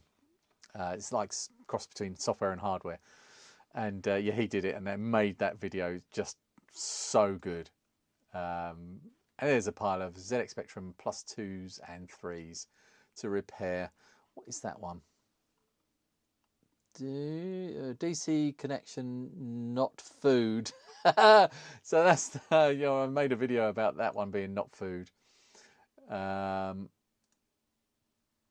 the video that I've just failed on might be in that pile. So 5,715 subscribers in October. Not bad. And the Play Expo video did okay, didn't do brilliant. But then I did this video with my pals Adrian and Mark, which did really well. Very, very good for like a fourth part of a series. Yeah, and I can't thank Adrian and Mark enough for helping me out with that one and agreeing to collaborate as well. It really did make a big difference. It really gave my channel a boost. So 14,800 subscribers on More Fun Making It at this time, and more videos, more stats. So there'll be quite a few of this. From Seb's Place, another really good channel, really good software channel looking at different games from the period that really interests me. And he's just got such a lovely delivery and sense of humour as well as Seb. I really recommend out of all of these channels, go and watch Seb's Place. 8-Bit Retro Refix was the other guy in Blackpool. And I think his name is Steve. It could be anything though. This was amazing. Just wish this was a series now that leads to the three of you creating your own channel like one of those super groups, the Travelling Wilburys of YouTube. Great collaboration, awesome collaboration. Great video, awesome collaboration. Earned a sub. I'm surprised I hadn't found your channel on YouTube yet. Yeah, we get this a lot. We had a meet up in Cambridge, so we're doing. We started a Cambridge Computer Club because there's nothing near me, no computer clubs or any meetups or anything. So we've started, and Will is organising the dates and things. So we will be meeting up. These were on display at the museum that we got to play with. Will organise some stuff in the classroom where we were, and Adrian from Digital Dinosaur, I've forgotten already, brought this Husky Hunter 2 for us to look at, and that was fun. But this is where, anytime I go to the Cambridge Computer Museum, this is where I get drawn to. This is the prototype ZX Spectrum with its, look at the keys with the labels on, and then the wire wrapped motherboard, but it's still got these, you know, the ULA and the Z80 CPU and the 16K of RAM and the couple of ROMs there. The speaker sitting over here where it should be down here, and some weird like parallel port going on there. Yeah, and that's the information that was there. But next to it, in that cabinet to the right there, is this. And it was only the last time I went to the museum that someone pointed out what this was. I kept walking past these and thinking, oh, that's just a ZX Spectrum and a ZX81. What's the big deal? And these are the original design prototype models for the ZX81 and the ZX Spectrum by the industrial designer Rick Dickinson. These aren't ZX Spectrums and these aren't a ZX Spectrum and a ZX81. They are models. They are just like blanks. The keyboard on here has just all been put on with stickers. There's no ports. It's a solid piece of whatever it is. That one's not solid, but you know, that's more of a later version of it. But look at that ZX81 is just a block. And there's, oh, God knows what that is inside there. And you can see, look, the sticker, the rainbow has been put on with glue, and and oh, that's slipped off. That's a bit of a shame. And there's Adrian, Digital Dinosaur, Fuzzy Lee, and Will at the Cambridge Computer Museum after our little meetup. 6,000 subscribers on More Fun Fixing It. My StarTech from Chrissy. Thank you, Chrissy. It is amazing. So much better than that U-green thing that I gave you. That's okay. So connoisseurs of of Control Alt Reese will recognise this, because he did a video on this device some time ago, and it cost about £5 off of Amazon, a capture device for live streaming, and he actually recommended it, and I picked it up. I know a few other people. I think Chrissy picked up one of these as well, and it works. And I was using it for quite a long time as my capture device that I'd have connected to things like the RetroTink 2X thing and the OSSC. I'd plug them through there, because they don't like going through that Elgato for some reason, because of the different, resolutions and things. And that works. Now, the thing with this is it was the brand name it was sold under was WANKE.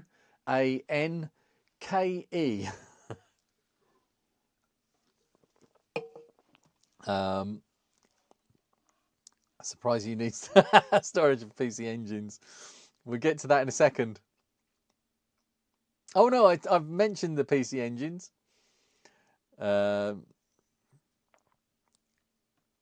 I have the DH0804 as well, and I've found the solution to the startup problem is just to start it as soon as I sit down on the workbench, so it's ready whenever I need it. Yeah, that's fair comment, actually, Todd. I think I'm going to have to get into that habit as well. I have the same scope, done the same mod with the fan, as it was driving me insane, and I can confirm it plays Doom. Not well, but it does. Yeah, the fan that it comes with is like screechy sort of noise. Rose tinted spectrum, I think you're saying there, Chris. Lee, it's been a blast, and I wish you the very best for 2026 and to you and your family. I look forward to more exciting videos and fixes. Take care, Kevin. Thank you, Kevin. Take care, mate. This rose out brick. Yeah, that Rosie. Always way too loud. Yeah, the sound there, Simon, was just ridiculous. I was going to stay for the second day, but I didn't even make it through the entirety of the first day. I just had to go. Just get in the car and drive off. That sounds interesting. Please share a link to the build. You'll have to ask me what that was, because I've gone over so much stuff I've lost track. Are you going to do a resin build of a plus from a plus 2? A plus from a plus 2? No. I might do what Gedgehead did and cut down a plus 2 into a toast rack. That was quite interesting. Seb has a great hat. He skinned a Pokemon. He also cannot sit still. Yes.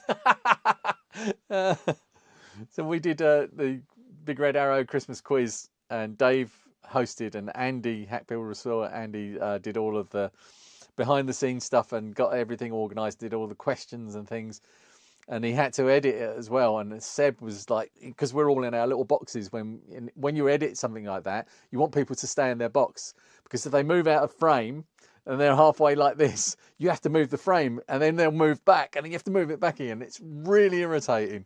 And Seb was so he's shifting around side to side, but he was also getting lower and lower in frame as well, because they were getting absolutely pounded. And leaping like a lizard. Toast rack. Shorty Toasty got a mod mine as well. Yeah, Shorty Toasty. That's what they're called. Oh, I love this this comment that I've got here. There's a load of spectrums here. I think they're all repaired now. Great video.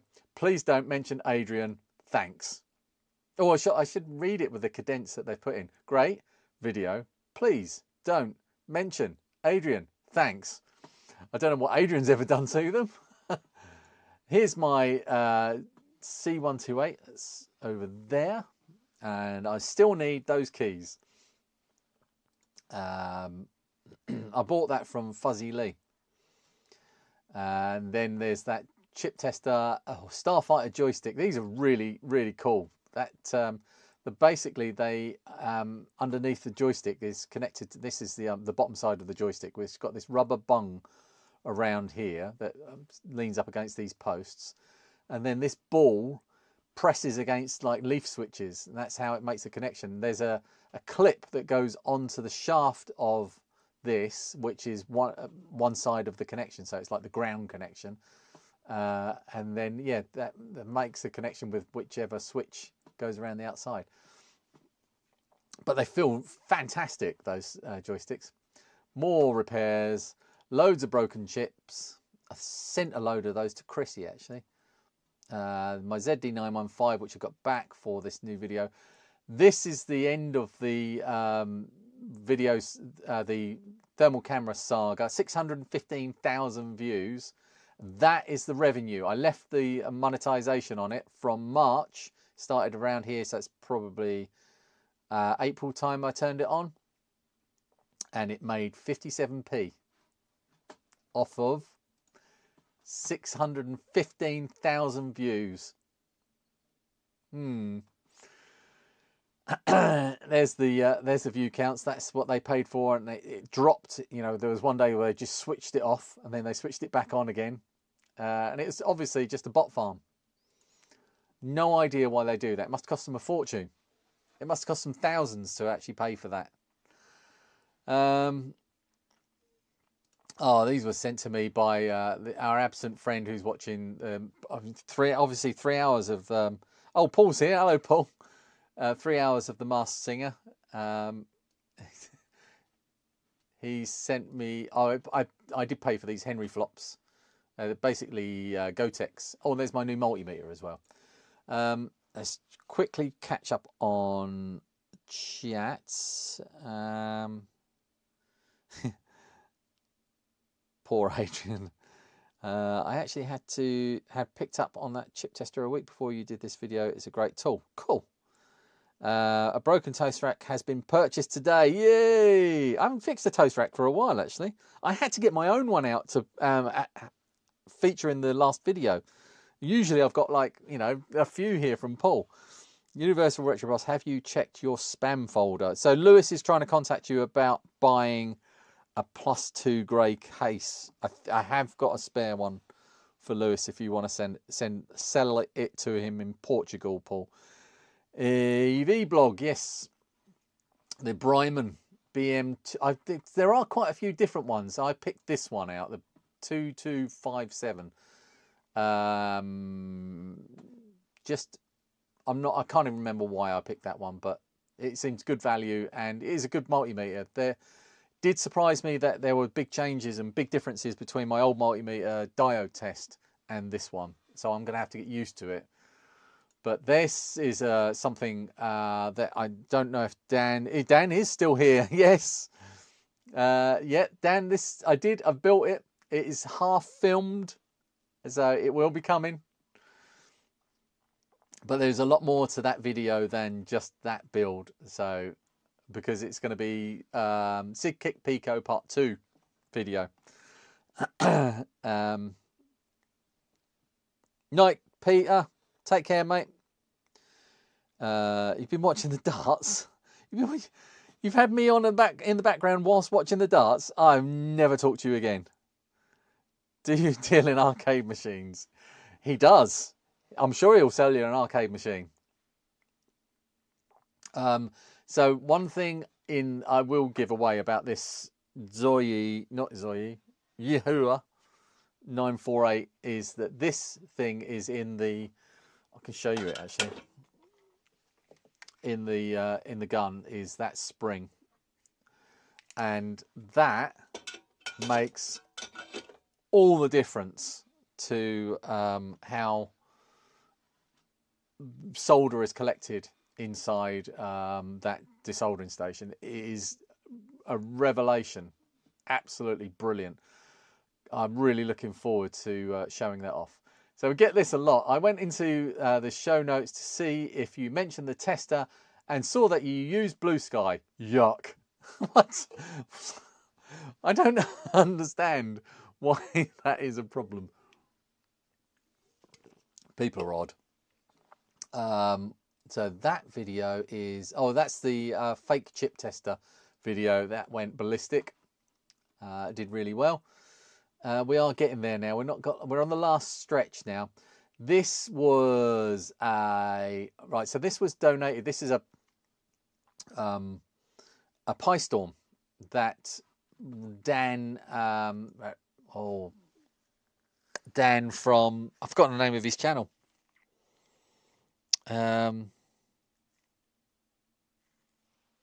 Is it this one? No, I can't remember.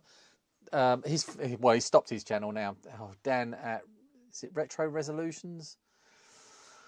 Gave to me at one cave meetup. He gave me a few things and some stuff that's going to be future content as well. But he gave me this, I think he gave me this a while ago. This is a broken Pi Storm, which had this, I think he'd lost a pin and tried to resolder it on and then lost that pad. And that pad was connected to that pin all the way over here. So that was a bit of micro soldering I did, but I didn't make a video of that. I just fixed it and gave it to Henry, I'm pretty sure. Yeah, that's that fix. I was quite proud of that fix, actually. 6,581 subscribers in, all right, let's have a look. Where are we? November. So started on just over 2,000 and I've tripled the subscriber base in 6 months. That looks like a Gal PLA. I've got some more. Paul, you might be interested in this. So the Gal PLA is, this version has the chips side by side and it takes up quite a lot of room. I've ordered a different version that has the one chip on the top and one chip on the bottom, and it takes up the same footprint as the original Gal. Looks a lot better. So I've got a load of those boards already. I'm pretty sure I've got them here. There should be a PCBWay box with them in somewhere. Oh, I think I put them in the Gal PLA box down there. And this is a little sneak peek at something. I'm not going to say what that is, though, but you can see what it says right there. And again, another box, another car boot full of stuff going back to Paul, all fixed up. That must have been the last time I went to Paul's. And there he is, the man himself. Paul, you're on telly. There we go. And there you go. Dave, there's these arcade machines. I mean, everything's for sale. Oh yeah, the the rare custom C65 or whatever it is. Still got to look at that one. Yeah, some more little sneak peek pictures. There's a reason there's blue tape on there. Some IBM keyboards. Amstrad M4 board. This anybody in the group buy on the Retro Hardware Discord will be interested to see that. They are here, and I've got all of the parts for them now. I will build them soon. This is what I brought back from Paul's. And a comment. I love channels like this that show warts and all. Most of us are learning, and even fewer people own up to not getting things right all the time, especially in a public forum. You deserve a lot of kudos for what you for doing what you do. I really am proud of the fact that I show everything on the channel. That is the solder that comes out of that Yahoo spring thing, and that's my iFixit kit that they sent me that I don't ever use. Good for the planet. That's when I switched off. Sad to hear intelligent people spout such junk. Well, at least I'm intelligent. 6,700 subscribers and more Big Red Arrow Club members at Retro Festival November. That was fun. So there's Andy and Ross and Kim and Timberwolf and Dudley and I keep forgetting Roger from Retro Tech Repair. I think it's Roger, and the amazing Snorkers. I'm pretty sure that's Roger. He's got one of these names that I just slips out of my head. After we went to, we did a day there. It was a 2-day event, and I have filmed. I took a lot of footage. Well, not a lot of footage. I took an amount of footage of the first day.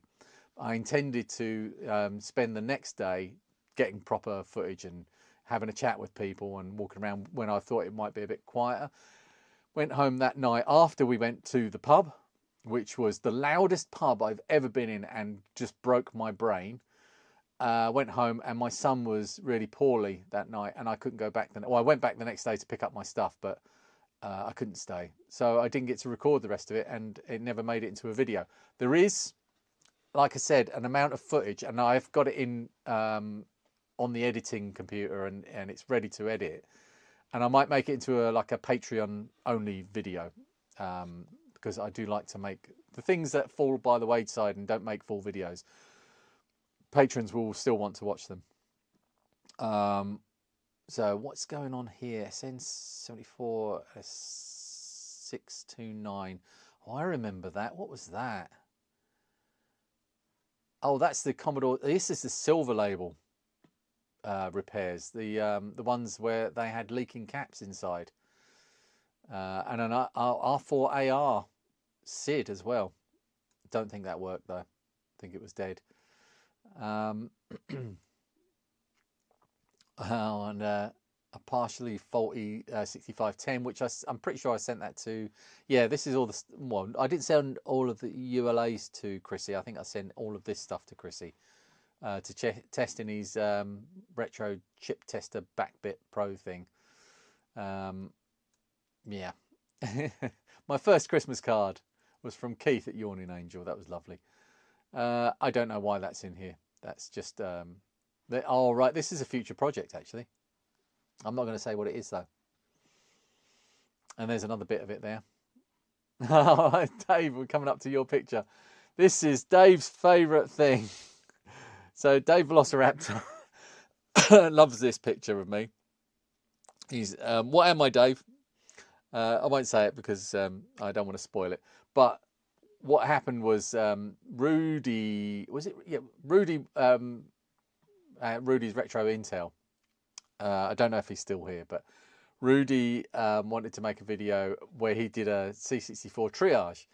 And because he, I've done a lot of triage videos, and he asked my permission if he could use the word triage in his video.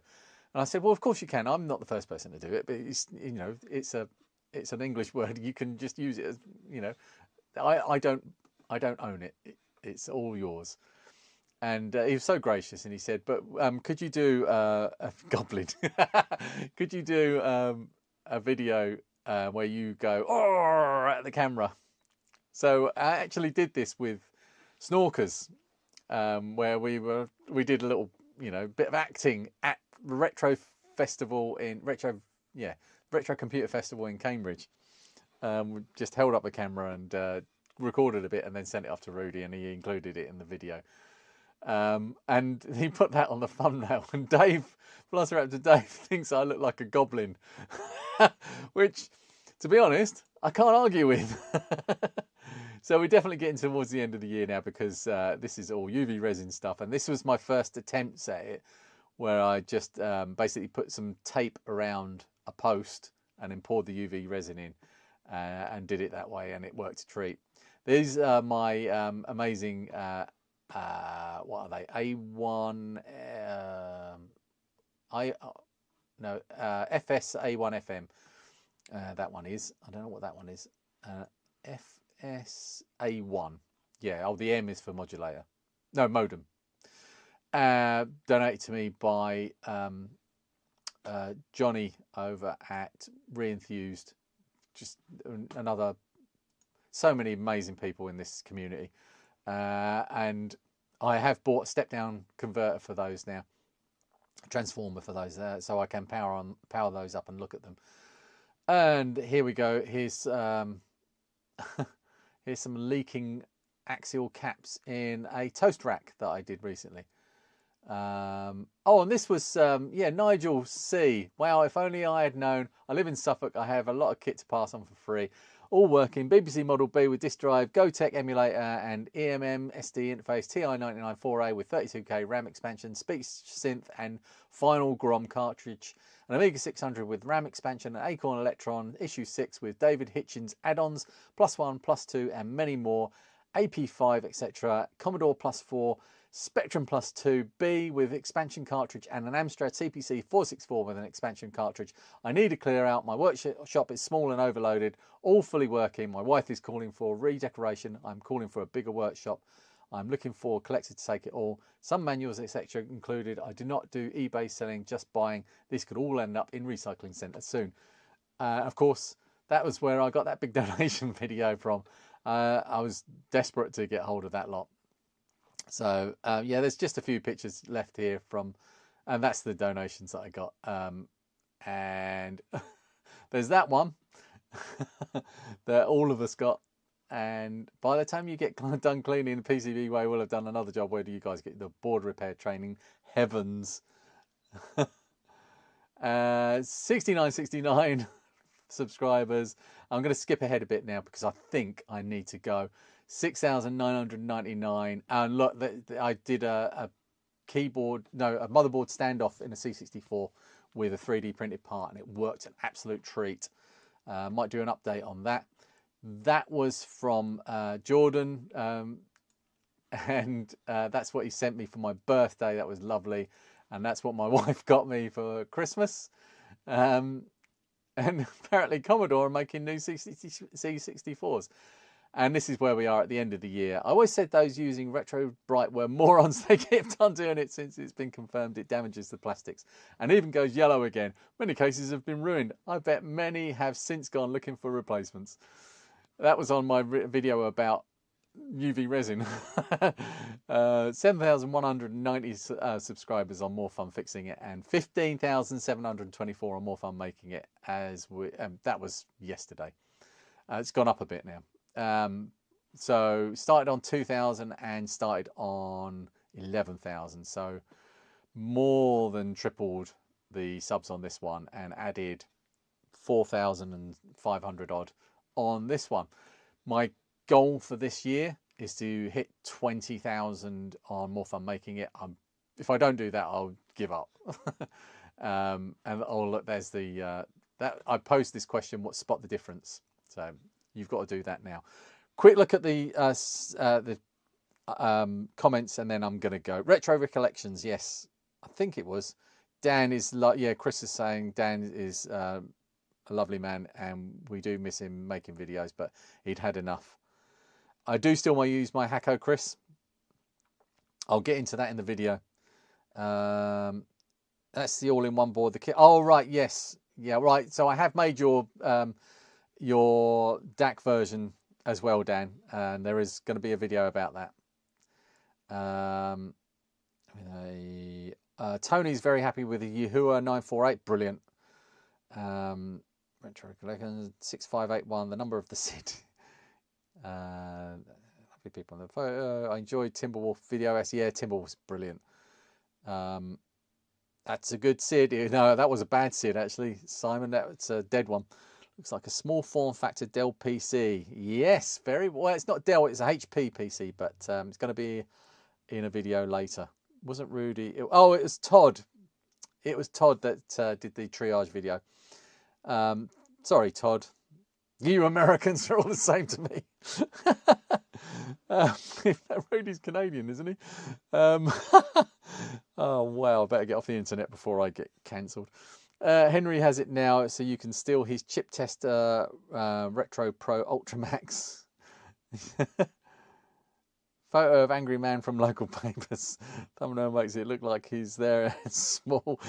UV resin is amazing. Yes, it is brilliant. Lovely, lovely. MSX2. Yeah, Chris Timberwolf is fantastic. Love the MSXs. Always wanted one. Great book I was. Yeah, I look forward to reading that. Paul, can't wait. Everyone says we all get the thing from PC Babe. Oh, right. You've not got one ever. Oh, you can have mine if you want. Does do yellow again. My Amstrad Plus, that Lee Retro Bright has gone yellow, and I always keep it in a box when I use. It was probably always going to go yellow anyway. Got to say this, joining the Retro Hardware Discord was the best thing I did the whole year. So many like-minded people with so much kindness. Hacked the chip tester, or thank you, Lewis. That's really kind of you to say. And Henry has hacked his chip tester already. Right, I really need to go. Thank you, everybody, for joining me for however long this was. My throat is closing up now. But yeah, it's really nice to get this out and done. I really enjoyed looking back over the year. And what a great year we all had. I think in the retro community, so much good happened and so many nice things happened. There wasn't a huge amount of drama like there have been in previous years. Not too much, but it was, yeah, productive for me. And going like full time and doing this for money is changed my life, and I'm having a great time. I'm just truly having a great time. There is a few extra stresses and strains that happen along the way, but the benefits far outweigh all of that. Thank you very much again. If you wouldn't mind hitting the like button before you go, that would be great, and that will make YouTube show this in people's feeds a bit more. I'm not going to put monetization on this. It will be an ad-free video. YouTube encouraged me to put ads on the live stream. Why would I want to do this? But a lot of people watch this after the fact. There'll be quite a few views, much more than there are on the night after the fact. So let's try and get this out to as many people as we can, because it's just, you know, a nice thing to do. Right, thank you very much for watching, and I will see you. Well, there will be a video. Somehow there will be a video coming out this Saturday coming. I haven't made it yet. Got to get my arse in gear. Right, where's the off button? End stream. Oh, I'm pressing the wrong thing here. Right, bye. Oh, it's still not gone. End.